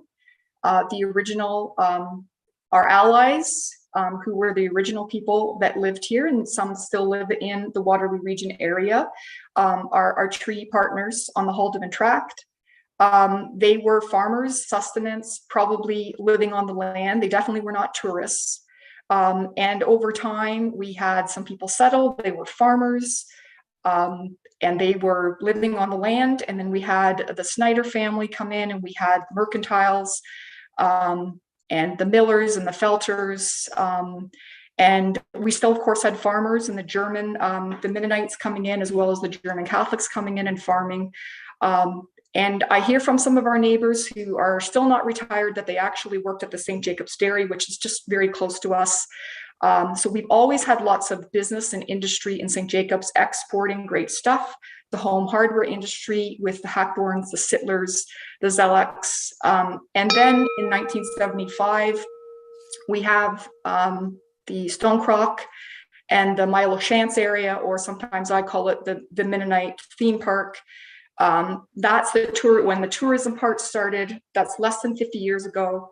And I do believe as we change over time that we're not necessarily going to be tourism in St. Jacobs. It's going to be more about wellness for residents.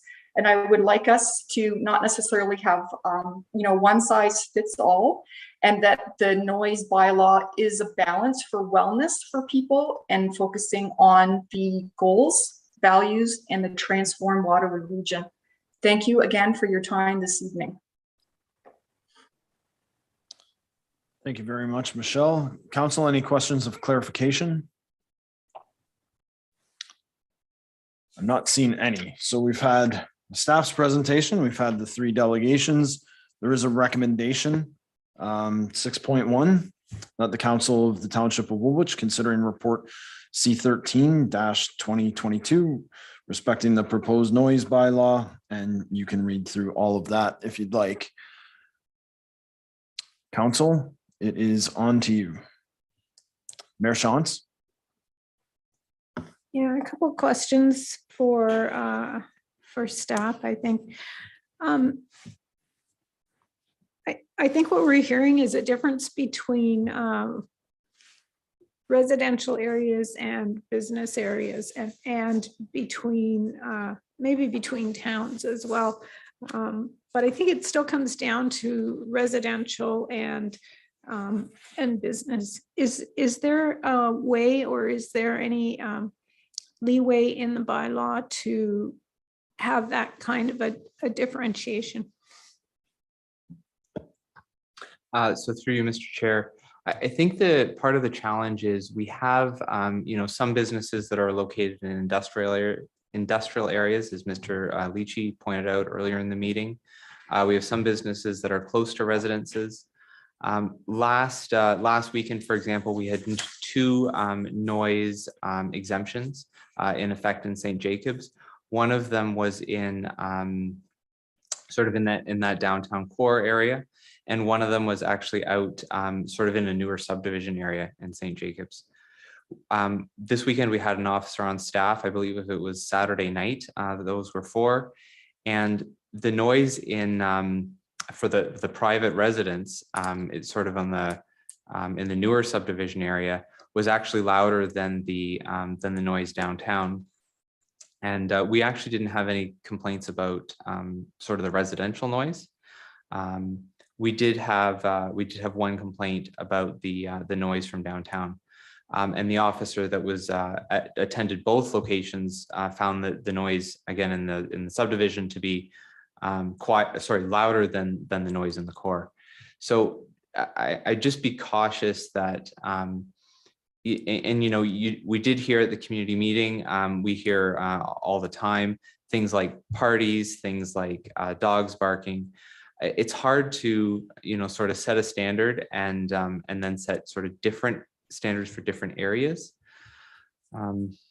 It's something that we could look into, but, the challenge would be, as I said, some businesses are close to commercial, some are industrial, and then some of the complaints we get are in strictly residential areas. Mayor Shantz, follow up.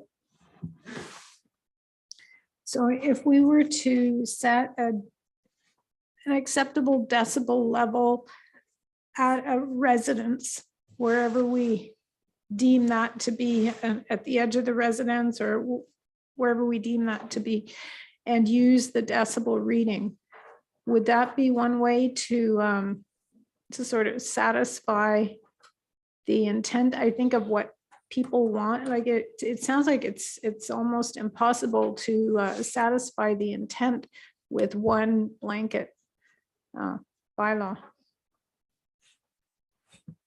If council wanted us to go back and do sort of a decibel limit, that would take some more time. It's something that I'm not familiar with, so it would require a little bit more research. As I think I said the last time we brought this up, what we were going for when we brought the bylaw forward originally was sort of an incremental change. So we actually had no amplified music anywhere in the township. And I think we, through the survey, even I think one of the presenters tonight said, if someone's in their garage listening to the radio, we shouldn't have bylaw, jumping all over them. And we don't want to be prohibitive for something that's sort of normal in the community. I think if we want to do a sort of an overhaul in terms of starting to add in decibel levels, and sort of doing some of the research around that, there would be some training for the officers. It sounds like the meters themselves are only a few $100s each, so we could do that piece, but that would take a little bit more time and money to get that done. For us, I mean, that's probably after the election. My office is fairly busy for the next few months, but if council wanted it, it's something we could look into. Mayor Shantz? Yeah, just one more question then if I could. So if we defer this bylaw until you have time to do that kind of research, what are the implications for managing noise through the summer? So if we do defer that, what we would do is we would continue on our current process. So again, bylaw is out in the community more than they have been. I think that's one thing I heard loud and clear from the residents. They like the additional enforcement presence, sort of after hours, after our normal business hours. I think council, last time asked me if we were recovering those costs through our fees. If we do not increase our fees, then we aren't recovering all of those costs. But we can continue to do that if that's what the community wants. Otherwise, we are issuing exemptions for things like ambient background music, sort of pre-recorded music that people are playing either over the radio or over speakers. That would continue. That's a little bit more work for some people that are just playing the radio or playing a quiet playlist on their patio. Having said that, I mean that they're doing it now, and if council doesn't want to make any changes, that's what we'll require. Councilor Shantz? Yes, thank you. In one of our written responses from the councillor David Schneider from Kitchener, he suggests that Kitchener is using a decibel number, so that may be one place to talk to somebody there, get some information. I guess when we leave it to officers' discretion, I have a problem with that because when I was playing music when I was a little younger, my parents didn't like it. So their discretion was a little different than mine. And they figured the level was higher. Now I'm the parent, so it goes the other direction. So I guess that's where I have a problem with discretion from the officers. What is music or whatever to one person is noise to another person and vice versa. So it would be nice if we could at least include a decibel number of some sort, because that gives the backing for the officer while they're there, or the business. If they're not exceeding that limit, that gives them the backing as well. So that would be my suggestion. And I agree with Mayor Shantz.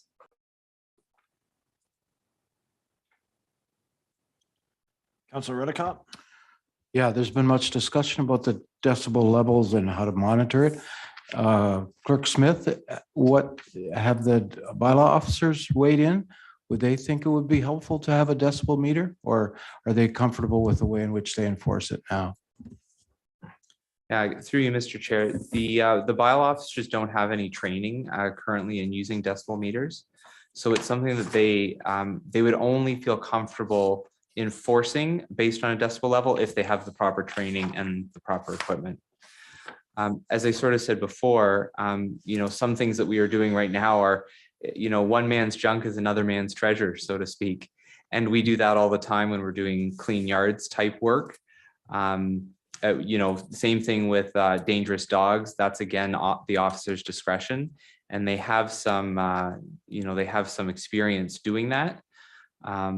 So, I mean, our recommendation, if we are sort of making some small incremental improvements, would be the bylaw that's in front of council this evening. If you wanted us to go back and you know, prepare for enforcing a bylaw based on decibel level, that would take some more time. Councilor Merlihan. Thank you. I just have a question first and then some comments. So through you, Chair McMillan, to Clerk Smith. Can you just, I guess, clarify the cost? We looked at $120 per exemption. That would be a cost recovery. And then the 360 was for multiple exemptions. Now, Mr. Lichty indicated that it was a monthly charge. The 360 is that what it is a monthly charge rather than, you know, for the summer or whatever? It's, just clarify that. Yeah, through the chair to Councillor Merlihan. So the added fees really do take into account, you know, the biggest cost, which is mailing. When we do some of these mailings, there's 70, 80 letters. I think residents appreciated them, but you know, as Mr. Lichty pointed out, it is a fairly high cost communication method. The initial mailing, so when we sort of say, you know, here's all the exemptions that are taking place in the month, that's sort of that single cost, that paperwork has some fees to it.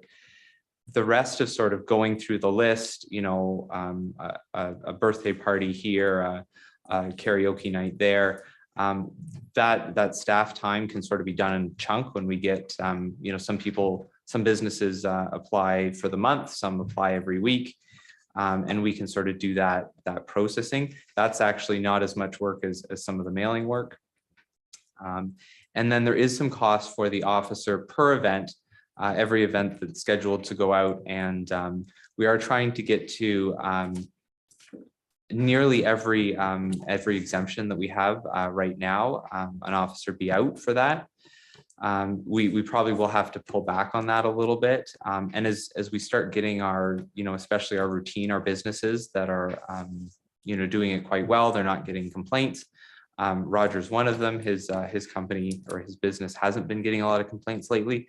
We don't need to necessarily go out every time he has a noise exemption. But for some of these sort of first ones, we do have an officer go out and you know, particularly in St. Jacobs, because there has been more complaints. So the biggest cost drivers are the processing, the initial mailing, granting the exemptions, and then the time for the officer to be out at night. Okay, yeah, thanks for that clarification. Perhaps, you know, there are areas that the clerk's department could look at to limit some of those costs of providing the service. I just have a couple of different comments. The live music being prohibited at all times, and I understand that St. Jacobs residents really want to see that because they've experienced issues for the last couple of years without much reprieve. But like live music, I love live music. You know, my career started with live music as a photographer, going to concerts, all that kind of stuff. Love it. My son's a musician. I love going to see him perform. You know, I hate to see that it was taken out. And I understand that, you know, you want to placate some of the residents that have had issues with live music, and I also understand that it's hard to enforce for the bylaw officers with the different kinds of music. But I would really wouldn't want to. I'd like to see actually more live music in the community. Think it's an excellent way of bringing people together, and you know, I think it can be done. It's done in lots of communities and done well. Unfortunately, for the residents in St. Jacobs, it has severely impacted their lives, and I get that. And you know, doing one size fits all approach for different communities is probably, not the best way. And I do like the approach of some discretion by the clerk and looking at previous experiences with businesses, because they need to build a track record of, responding to complaints, being good neighbors. And, once they have that track record, then, you can ease off, as you suggested earlier. I don't want to see a deferral of this tonight. I'd like to see this put into practice, to respond to, in particular, into St. Jacobs. And I would really like to see those businesses that are creating the noise for the neighbors. I want to give them the opportunity to respond in a positive way and be accountable for their place in the community. And I think we need to take a look at this at the end of the season, review the bylaw. Is it working? Again, have more community engagement with residents in St. Jacobs and elsewhere, because this applies everywhere across the municipality. And I would hate that we are primarily focused on one area because of certain problems, and apply it to the whole township. What else? As far as the decibel meters, I think it'd be an interesting concept just to go buy a tool, give it to the bylaw officers just to play with and learn how to use it. Maybe not use it in the enforcement, but use it more as an education to, if they are going into businesses, they can say, here, look at, this is the number and that kind of thing. And maybe it's not a tool that we can use to enforce fines, but it could be a tool to educate. And then finally, I guess when the bylaw goes into effect for this season, I think the education approach is always good when you have something new. However, I would like to maybe bypass the education. I think there's been plenty of education on noise complaints and stuff over the last several years that we need to get into enforcement rather quickly to make sure that we have compliance with the noise bylaw. I'd like it immediate. It could take a little bit, but I really think we need to make sure this works as best as it can. And after the season, if we can find efficiencies in the cost in using bylaw officers less, once businesses have established a decent track record, you could do spot checks. Maybe the mailing could be look at that option to bring costs down. But I'd like to see this go into effect this year. If we defer it now, then we missed another season and potentially have continue the problem throughout the summer. So those are my comments. Thank you, Councilor Milhan. Anyone else? Mayor Shantz? I guess I'm still struggling with a couple of pieces in here, and Councilor Milhan talked about live music, and so the bylaw as it's written prohibits live music at any time. It also prohibits the operation of any auditory signaling device, including ringing of bells or gongs. We have churches that ring bells, blowing of horns or sirens or whistles. We could go into all kinds of things on that one. So I really think we need to look at the level of sound and where it's having implications for people. So I'm inclined to just defer this and deal with it as we have been. And through the summer, I like Councilor Milhan's idea of getting a device and having bylaw look at it and consider where the noises are from. And they can still use that in their judgment of what's acceptable and not acceptable, and maybe learn how that can work. That would be my leaning. So I guess I would move we defer the implementation of this and carry on with the bylaw as it has been. Purchase a device or two, whatever seems reasonable for the bylaw officers to use, and to help them in their judgment of what is reasonable. And see if there's a seconder, or if council, how council wants to go on that. There's a motion on the floor, council. Anyone care to second it? Councillor Shantz, is that a second, or you're seconding it? Okay, there's a motion on the floor from Mayor Shantz. It's seconded by Councillor Shantz. Would anyone like to speak to the motion that's on the floor? Councillor Merlehan, I see Councillor Martin hasn't had a chance to speak yet, so I'll go to him first and then to you second. If we go in the direction of deferral and carry on with the bylaw that we have, does that mean that music will go till 11 o'clock at night rather than at 10 o'clock like suggested in the new bylaw? So through you, Mr. Chair, music will go if there is a noise exemption issued for the business until either the exemption expires, or if the business turns it off earlier.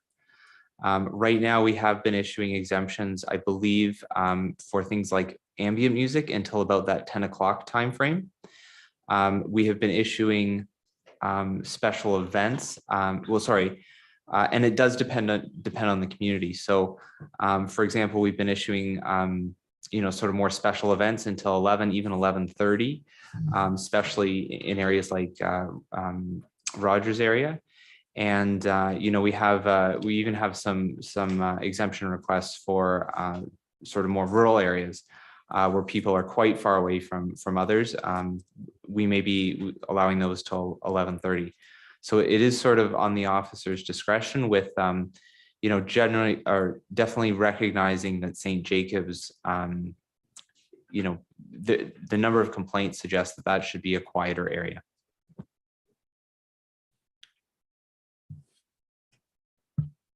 Councillor Merlehan? Yeah, through you, Chair McMillan, to Clerk Smith. The office, I don't know if you could tell us what the officer's experience is with whatever the businesses are that are causing the disturbance in St. Jacobs. What has been the approach, and why has there not been compliance with keeping the noise down?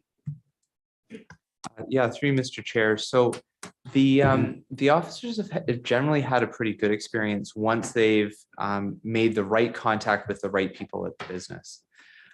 So for example, we have reached out to the business, and we'll get a staff member who isn't authorized to make an application for a noise exemption, and then we have to follow up with someone else and sort of get the right person. Once we've got the right person, we've generally found the businesses to be very compliant. I believe there's sort of three main businesses in St. Jacobs where we've had noise complaints from. One business is sort of doing that ambient patio type music. They have an exemption for basically every day. Most of the day, I think their business closes at 10. I don't know if their exemption is till 9 or 10. But that business generally, it has had a few complaints recently. The officers have, and I guess I should say I have even driven by. I'll park my car in front of the business on King Street, and I'll listen. And honestly, I can hear very, very little from the street. There is another business who is, I think, just getting into their season, so they're a little bit delayed. We haven't had an exemption request from them yet. And then there was a wedding venue, let's say, that was having outdoor noise from their weddings during the pandemic, and they have since brought that in. They have security on the door. They've been very good to work with once we sort of made the contact with the owners, And, you know, they haven't had any complaints that I'm aware of this year. Again, sort of people can go outside to smoke, but there's no music, there's no yelling. You sort of no propping the door open to hear music and stuff. You go outside, you have your fresh air, and then you come back in. So generally, I think things have gotten better. That could be the officers reaching out to the owners or the correct manager. It could be the additional presence that's been in the community. I know the BIA has been doing some really good work, working with other businesses, you know, building those connections in the community, holding their quarterly events to sort of meet the community. So it's probably a number of factors. To be perfectly honest, Councillor Merlehan, I think we sort of struggled at the very beginning of the pandemic. And, you know, I hope that we've gotten better since that experience. Okay, thank you. Can you, I suppose if we defer this tonight, are we looking at this again a year from now? Again, through you, Mr. Chair, I think maybe not a full year, but it would be a while. You know, my office sort of deals with the clerk side of things and the bylaw enforcement side of things. I'm the manager of both. So, you know, I probably have to put this aside for a little bit. We really do have to focus on the election in the coming months. Okay, and I mean, you brought this forward as an improvement for residents, for the township to administer. You know, do you see this as a step back if we just stay with the current bylaw? And do you see issues with your bylaw officers not having the additional tools that they need for enforcement? Through you, Mr. Chair, I think our officers have actually been getting pretty good enforcement. I don't think the additional tools are necessary. I would categorize them more as helpful. You know, if council wanted us to look at the cost recovery, that won't be something we'll be doing. But again, we can sort of scale back our enforcement once the officers sort of build that relationship with the businesses. They go out a few times. They see that the businesses are staying compliant. When we do our spot checks, we don't announce that an officer is going to be there. You know, sort of, hey, we'll be there in 5 minutes. You know, we just show up and we listen to their music as if they had no idea we were coming. So as not to be surprised. I think we can continue on if it's the will of council to the way we are for the summer and reevaluate sort of over the next year. Okay, thank you. Just a question of process, Clerk Smith, do we need a deferral? There's a bylaw that's on the book. This is a new bylaw. If we're not voting to enact a new bylaw, do we need to vote to defer, or does that create issues with timing and stuff that it comes back? Through Mr. Chair, I think either a deferral or taking no action would have the same effect in this case, as you pointed out. I think I heard the other piece from Mayor Shantz, who moved the motion, was to purchase a decibel meter and sort of use that as a tool for education and learning. We can just take that as direction for staff if that's council's wish. Councillor Shantz. Yeah, I think that's a good direction to go. My comment was going to be that I think we still have a bylaw in place. It seems to be working. We're just trying to enhance it a little bit. And I guess ultimately, I mean, if the businesses do not comply, then we just don't give them an exemption. So we're holding the cards, I guess, at this point, and we don't give them an exemption and they continue on, that's when the fines kick in. So I think deferring it isn't really going to cause a real problem the way I see it, according to what Mr. Smith has said. Any other comments, questions, Councillor Merton? Thank you. I'd just like to say that at the public meeting, business mentioned a few times that they wanted to work with residents and find some common ground. I'd be quite willing to give them that time. But if we relook at this in the fall and we find that not much has changed and there's violations and a lot of complaints, then I think we need to take some action. But for the time being, I'd be quite willing to let business and the BIA work with the residents. Yeah, Councilor Martin, just to reiterate staff's comments about it won't be the fall when we relook at it because of the election. It'll be later than that. Mayor Shantz, I saw your hand go up. Yeah, thank you. I just wanted to add that David Brenneman and I did meet with, and Jenna met with one of the main business owners and had a very good meeting in terms of the desire for cooperation.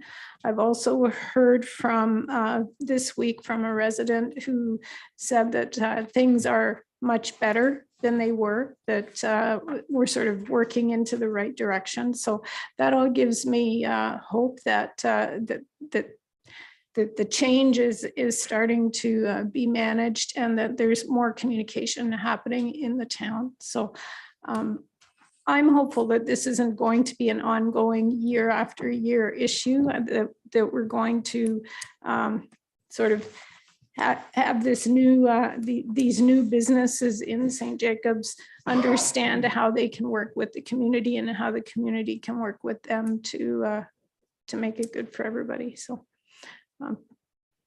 that's my, I would wish we don't need bylaw, but I know we do. There's a motion on the floor and it is seconded. So that motion belongs to council now. So if you want to vote on that to defer, you can. I don't know what the process is to pull a motion off of the floor once it's moved and seconded. I think a full thumbs up unanimous, we could probably just do that. Is it, what do you want to do? Mayor Shantz, it was your motion. Yeah, I'm happy to just put, sorry, did you have some direction there? Just in terms of a withdrawal, would you, Clerk Smith? Yes, Mayor Shantz, if you wanted to withdraw your motion, that would be, off the table. If council doesn't pass the recommendation in the report tonight, we'll stay with our existing bylaw. It will still be in place. And then, we can just take the direction to purchase the decibel meter as council sort of discussed. I'd be willing to withdraw the motion, but I do think we need to review this in the fall, particularly in St. Jacobs, to see how this summer went and then look at where we go from there. Clerk Smith, do you want to say anything about the review in the fall? I can take that as direction to purchase a decibel meter. The review, we can start the review in the fall. It'll probably take a little bit longer to bring before council. Mayor Shantz? I think the review needs to be with the community in St. Jacobs. So I think there needs to be some kind of a meeting or a touch point with the community in St. Jacobs to see how the summer went. And because obviously it's the summertime when people are outdoors. So.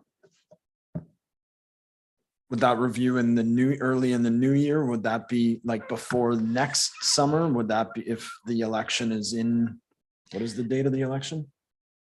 October 24th. Make sure you're registered to vote, people. Vote. I think I think reviewing with the folks in St. Jacobs can happen after the election. It can happen in November, but I don't think it should wait till next year. Councillor Shantz? I wonder if the St. Jacobs BIA could maybe take leadership in that review and get some feedback. They've been working with the community already, and maybe they can take charge of that and take some time off of the staff. Mayor Shantz? Maybe I should let Councillor Redekop reply to that one, actually. So the BIA is having their meeting next Tuesday, I think it is. And then they're having a live meeting, and then they're having a community meeting. So I'll bring that information back to the community meeting, and they're committed to doing that quarterly.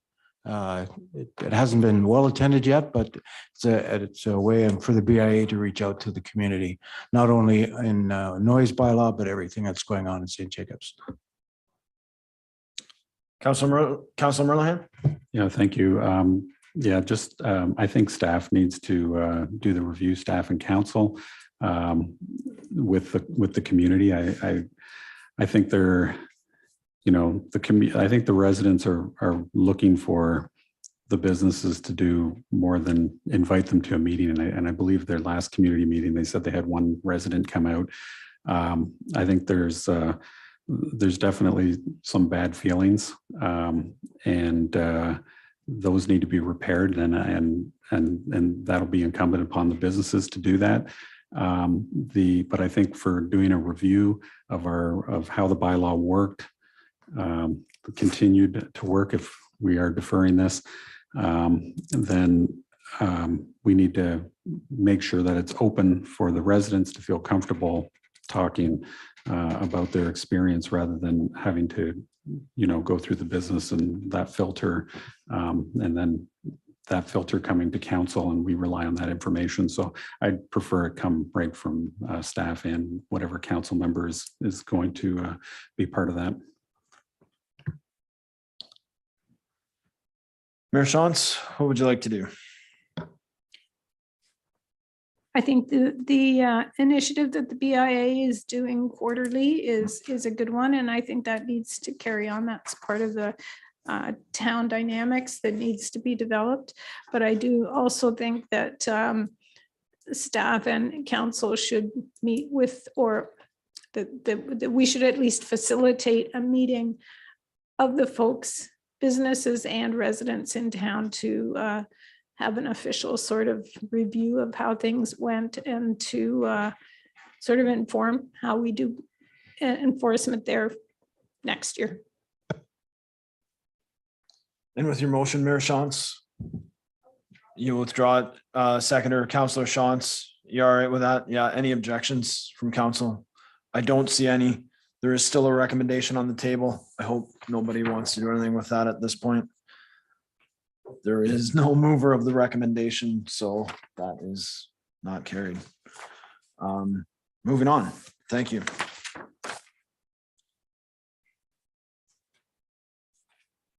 Next up, we have item number 7, unfinished business. We have no unfinished business.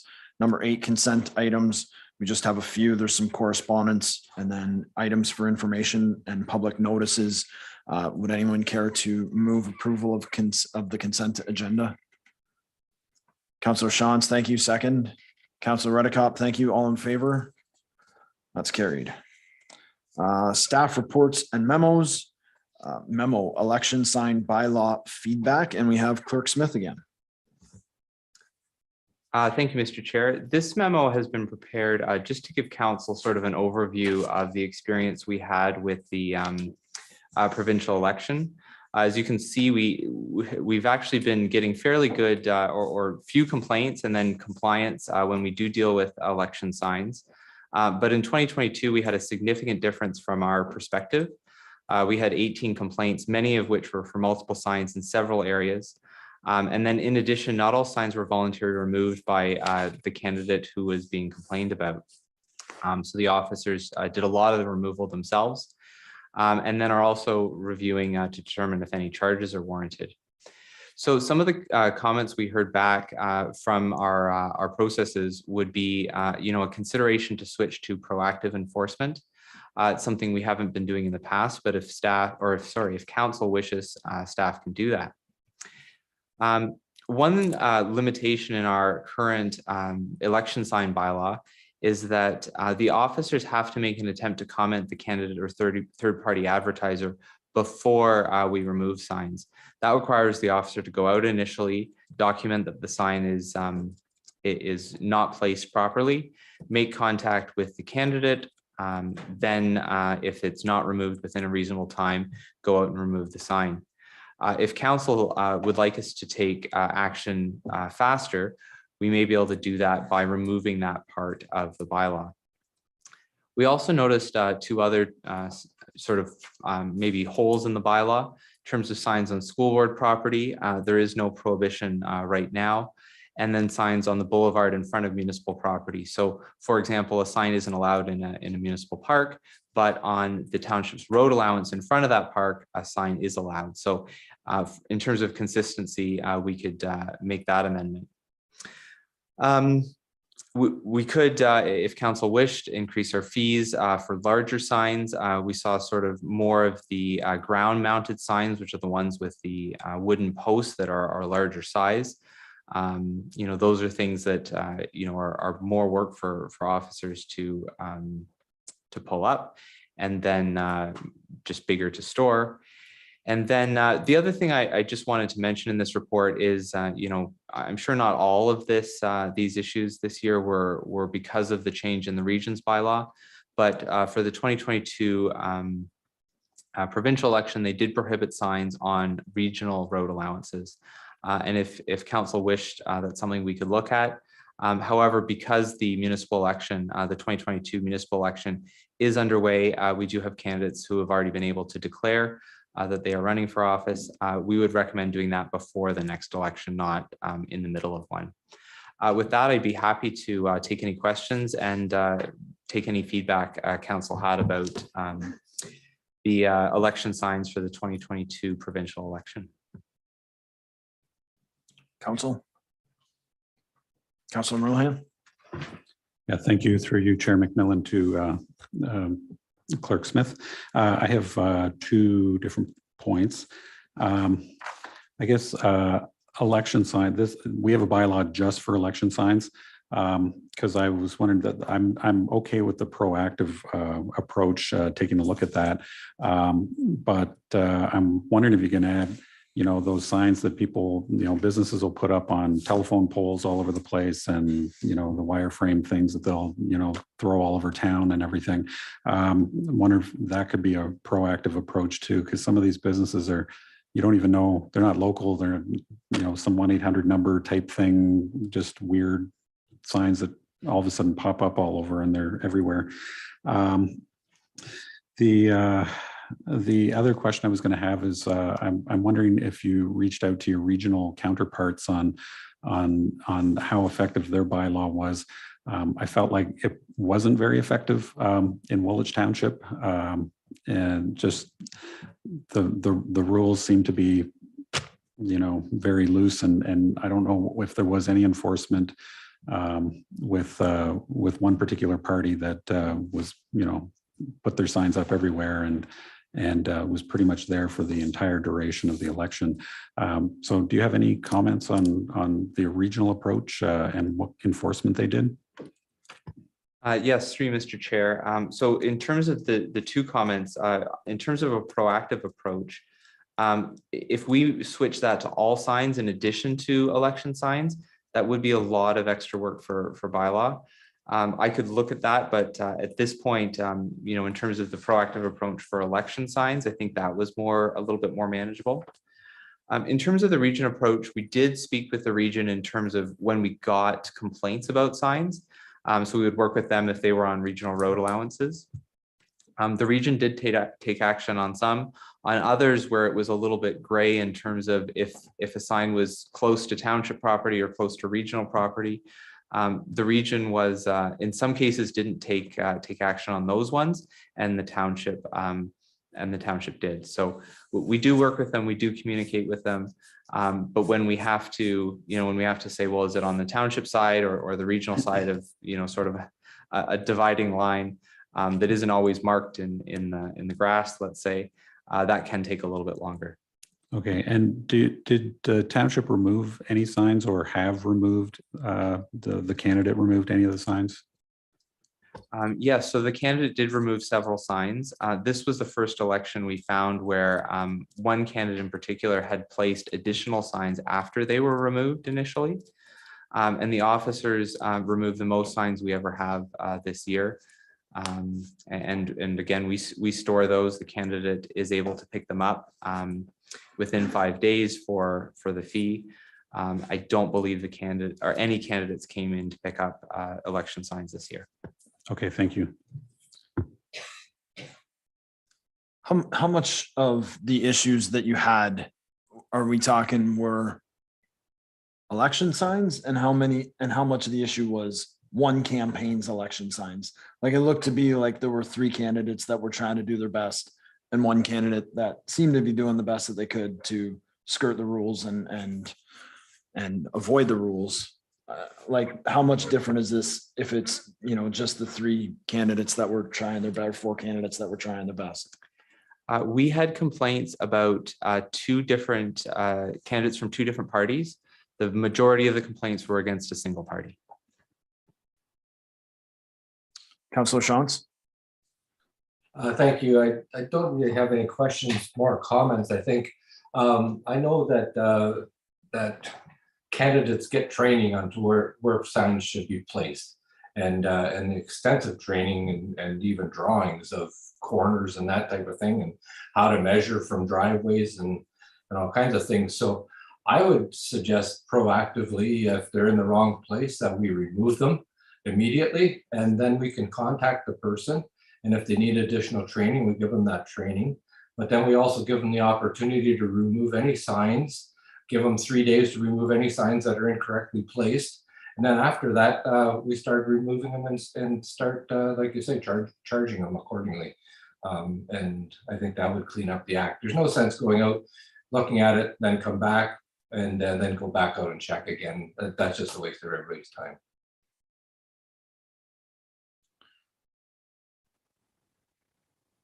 Are we the only municipality that allows signs on the road allowance as well? I know that some don't. Are there others that do? So actually, the normal approach is, at least from what I've seen in the region, is the approach that the township has. We do allow signs on municipal road allowances. The region sort of went out and made a change to their bylaw for this election year. It's something I haven't looked into very much. Generally the rule around bylaw enforcement when you're dealing with things like constitutional issues like freedom of speech is regulate, don't prohibit. So in terms of our regulations, we have setbacks from certain areas. If we did want to look into a sort of a ban, I'd really want to look into that a little bit farther. And also, although, candidates would still be able to place signs on private property with the owner's consent. So that sort of implies that the owner supports the party. I have been a part of a couple campaigns in the city, and I think it's Kitchener did not allow signs on the road allowance. So even on private property, it had to be on the property and not on the boulevard. And then signs could be previously on regional roads, but not city roads, because the regional road allowed it. They don't anymore. City road didn't. I think Waterloo made that change recently as well to outlaw signs on their road allowance, but I'm not aware of any others. I don't know what the other townships or Cambridge do.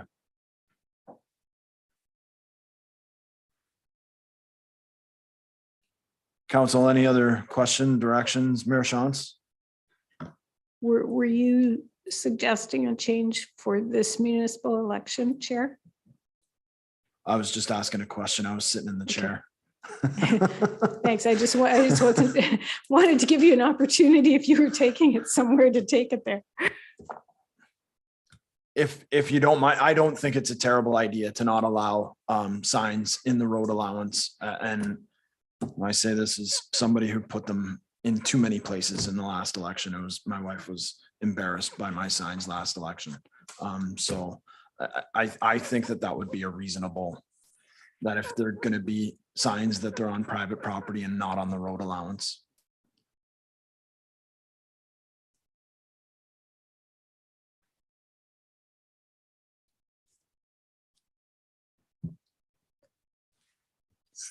So what does the rest of council think about that? I mean, we are partway through or we're starting to head into a campaign. If that's where council would want to go with it, I would suggest we need to do that imminently.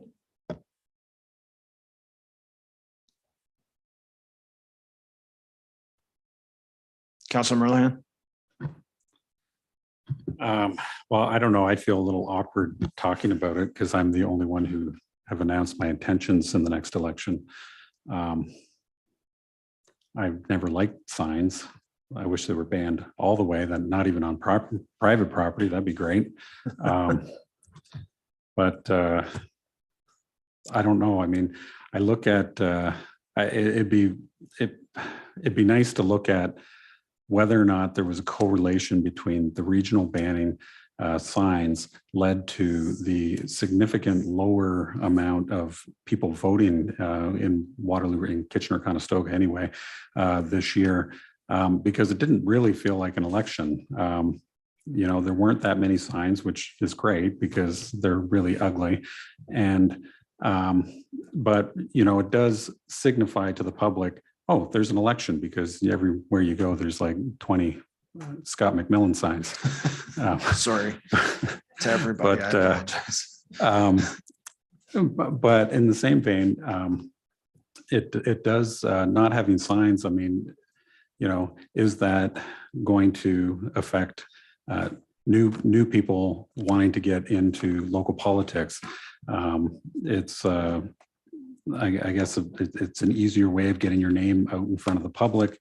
And I guess by taking signs away would help incumbents in an election. And, you know, I don't know that as a fact. I'm just, you know, that's my opinion. And I think there is a correlation between the no signs in the region. And I mean, it could be just, you know, nobody wanted to vote for any of them, which I think a lot of people felt that way as well. But it did for me not feel like an election at all for the provincial election. And I think that's part of it.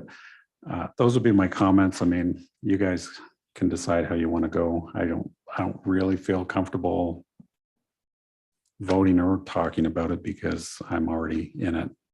So. Yeah, and if we have a candidate that's already got a sign strategy based on the current rules and, you know, put out a purchase for signs and we change it after the fact, that could be problematic.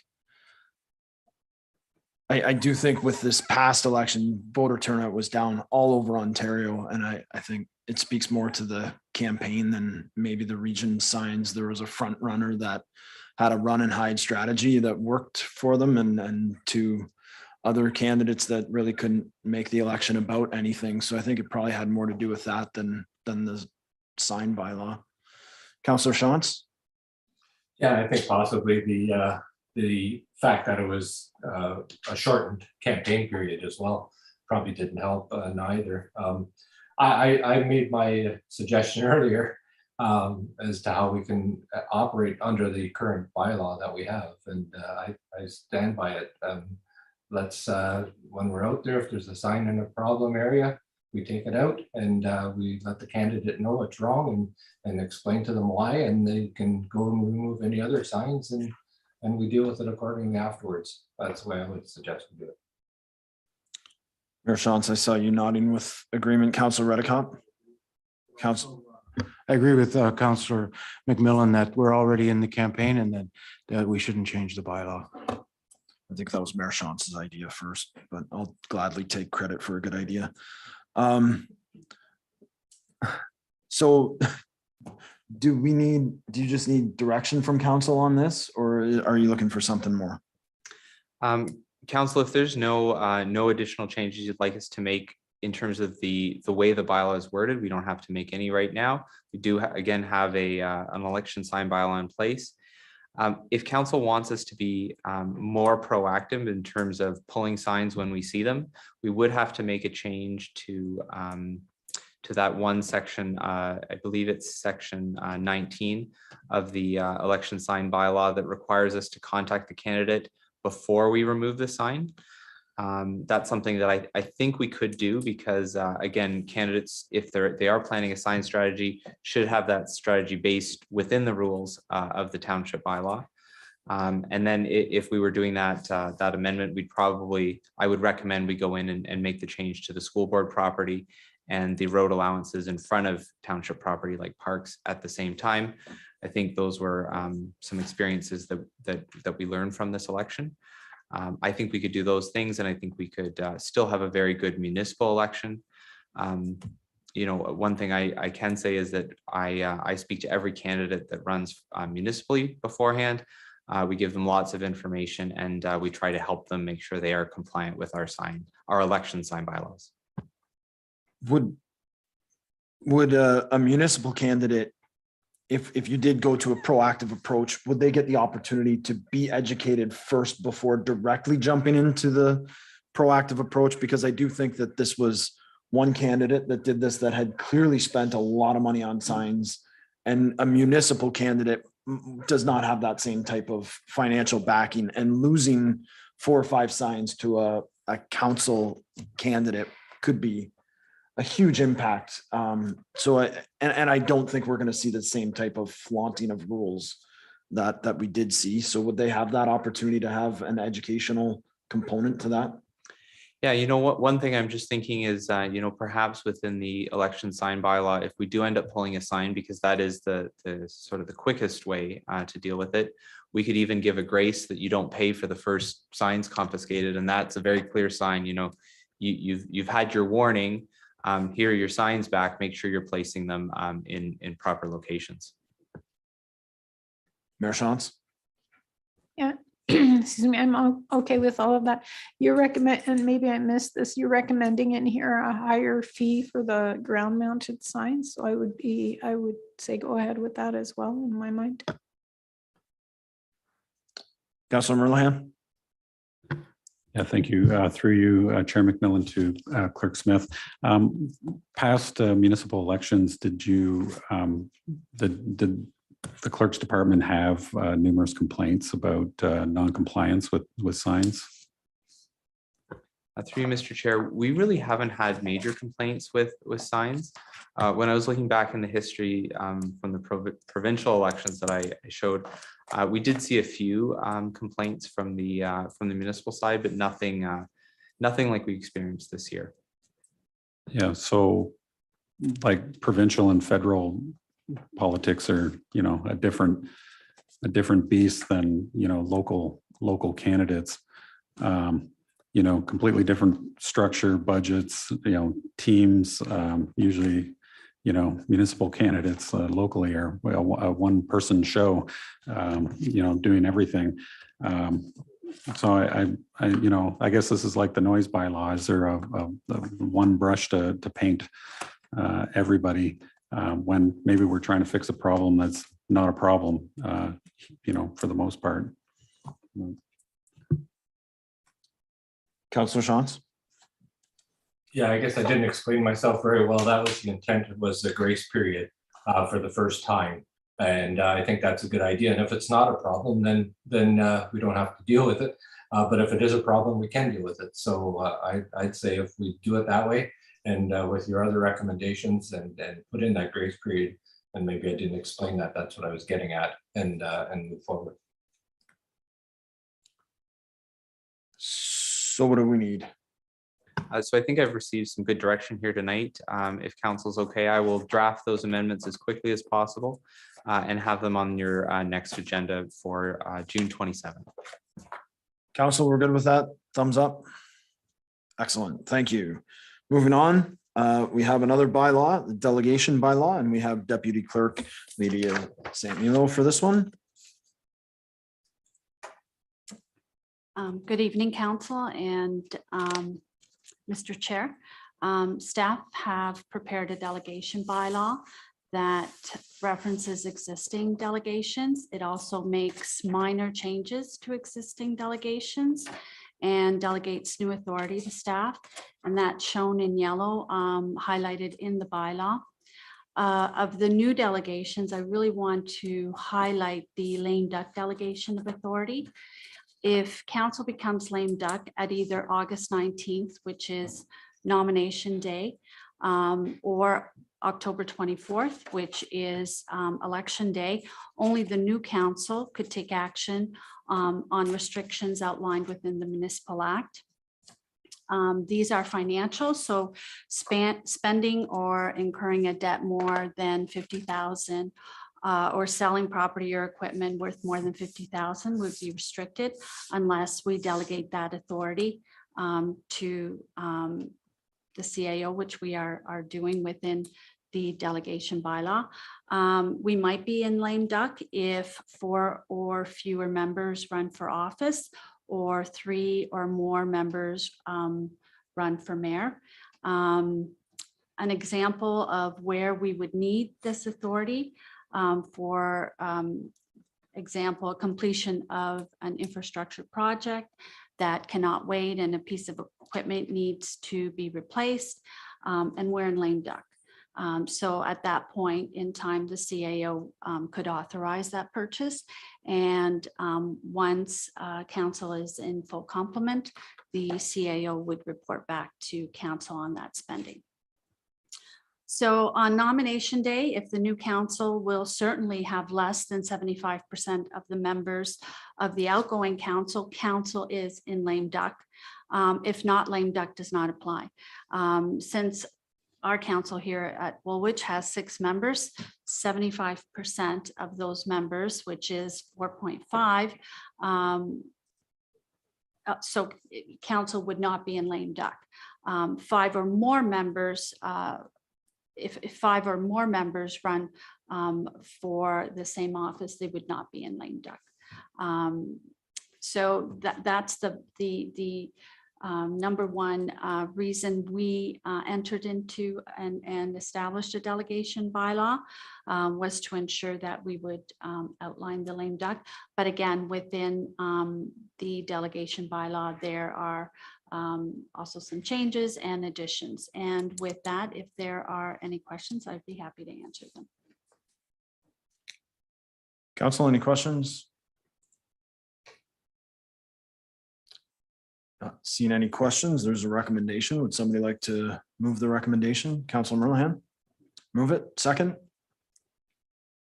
Councilor Martin, any comments? Not seeing any. Call the question. All in favor? And that is carried. Thank you very much. Moving on, item 9.3, and we are calling on Dan Freese for this, Director of Development Services. Dan, are you with us? There we are. Welcome. Thank you. So this report is coming out of the Development Services Department. It was prepared by Randy Miller, who is the Development Engineer Supervisor in our department. The request is for 1 full-time Development Engineer Field Service Coordinator. So this new position, and it's explained further in the report, can be funded through the development engineering fees that we're now collecting. And it's based on very conservative estimates of the planned subdivisions that we have going on within the settlement boundaries over the next 10 years.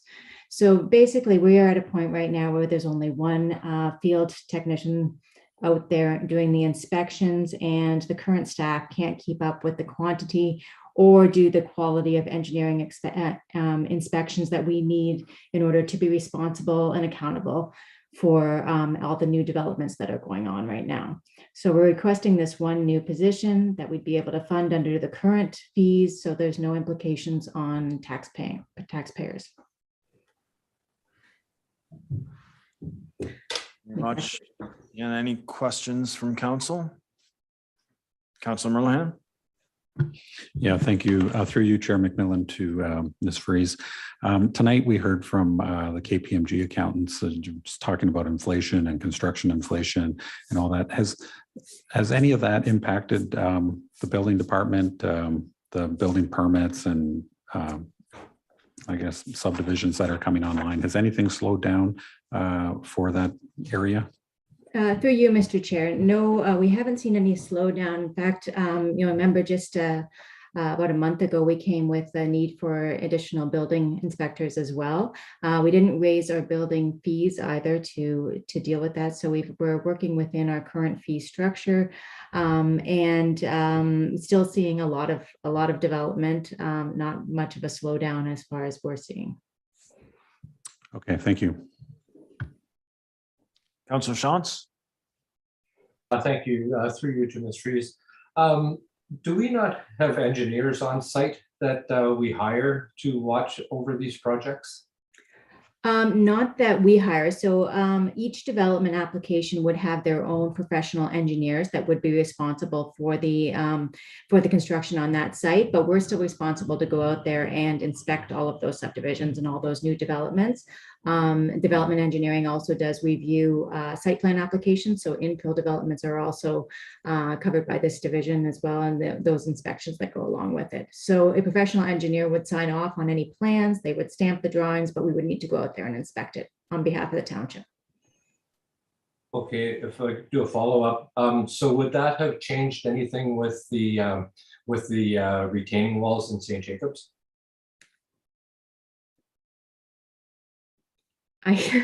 Difficult question to answer. Through you, Mr. Chair. No, it wouldn't have changed. Like, we're still doing all our inspections. We're still going out there. We're just having a very hard time keeping up with the pace of development and providing the number of inspections that we need. We just can't keep up. So there was nothing that was missed or that was done wrong or that would have changed from the past inspections. We're just now realizing that there's a very much of a need to keep up. Okay, and if I could just one more question and then I'm done. So I guess I'm getting a little concerned with all the staff that we're hiring. What about office space? Through you, Mr. Chair, yes, we'll have to figure out where to put everybody. We've had conversations internally and at senior management level as well, and we can still accommodate the staff within the current administration building. Thank you. Mayor Shantz. Thank you. I would move the recommendation. I hear the question about, with building costs going up, will the work decrease? But I also see that you're looking at succession planning in the next couple of years. And so if in fact development drops off the face of the earth, we have an opportunity to adjust our staffing accordingly through the succession planning. So I'll move the recommendation. It's a motion on the floor. Anyone care to second it? Councilor Martin? Anyone like to speak to the motion? Councilor Merlehan? Yeah, just through you, just a general comment about the staffing. I'd really like staffing to come at the budget time and talk about that, and instead of through the year, which we've done now a couple of times already this year. I get why it happens, but I really think we need to be thinking ahead, and then at budget time really have those discussions about staffing. And even though this is based on fees and all that kind of stuff, I hate when it's that argument that, oh, we can add staff. It's coming out of fees. It's not coming out of the levy. So, don't worry about it.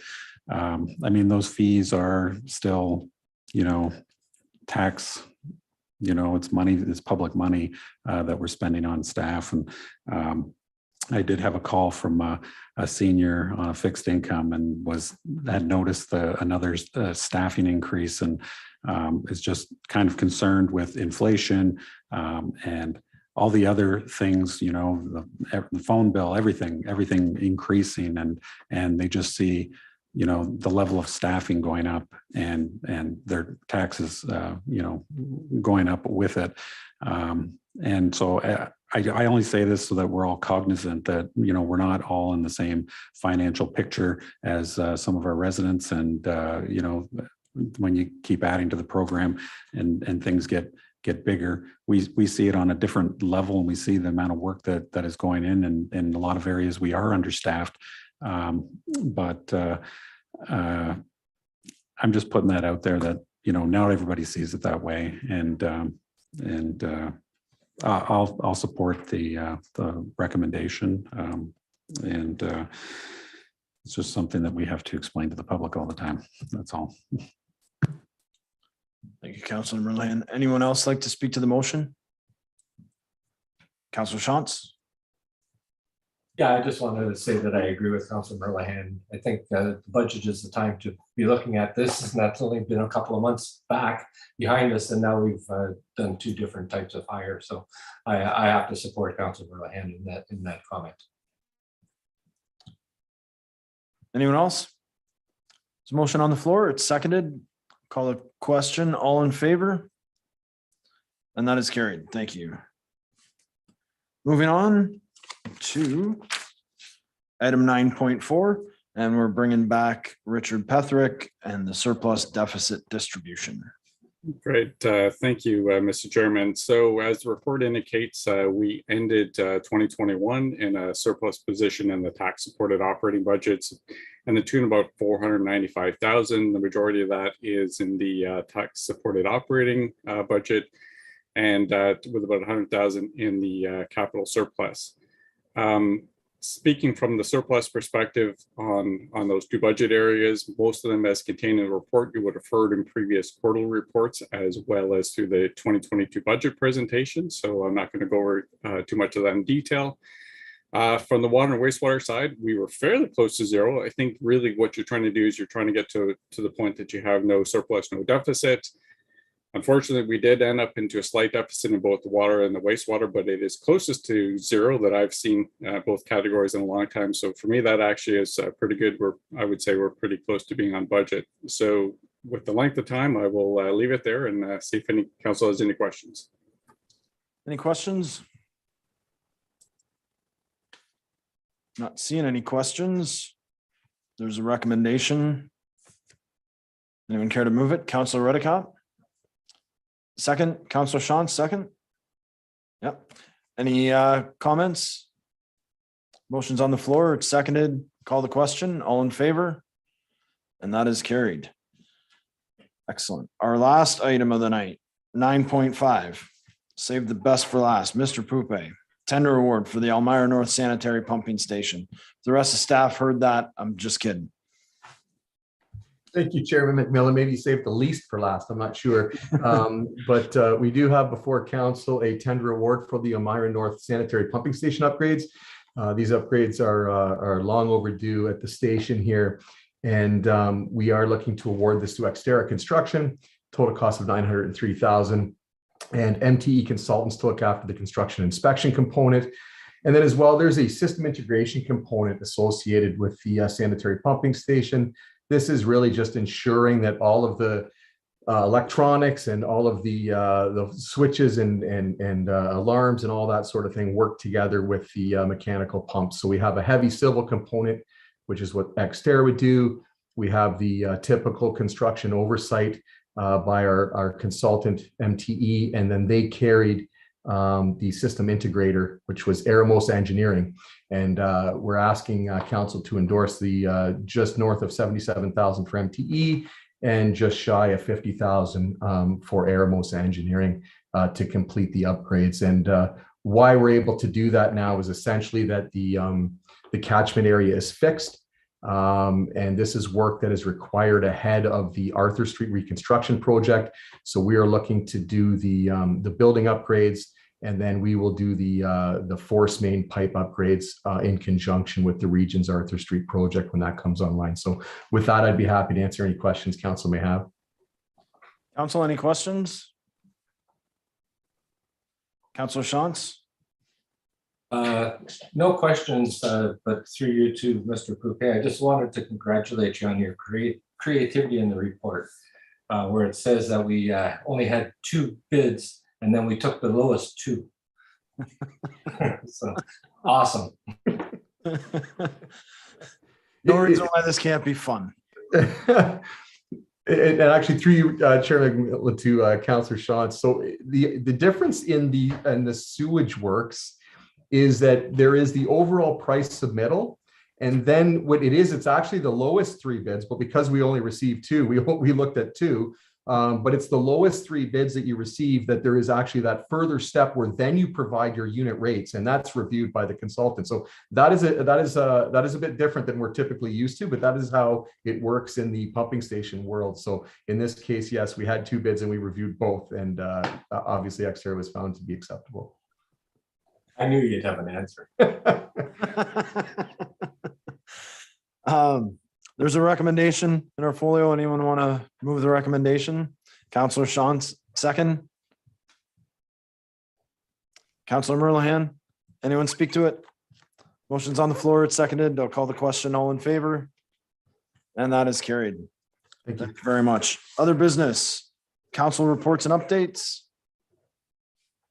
Seeing none. Outstanding activity list as of Wednesday, June 15th, 2022. Anyone want to speak to that?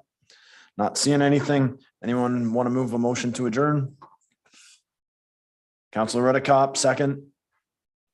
Counselor Merlehan, all in favor? And we are adjourned. And council would like to thank all who participated or tuned into the meeting tonight on our YouTube live stream. I will remind council to stay connected until we receive confirmation that the live stream has stopped. Good night, everyone.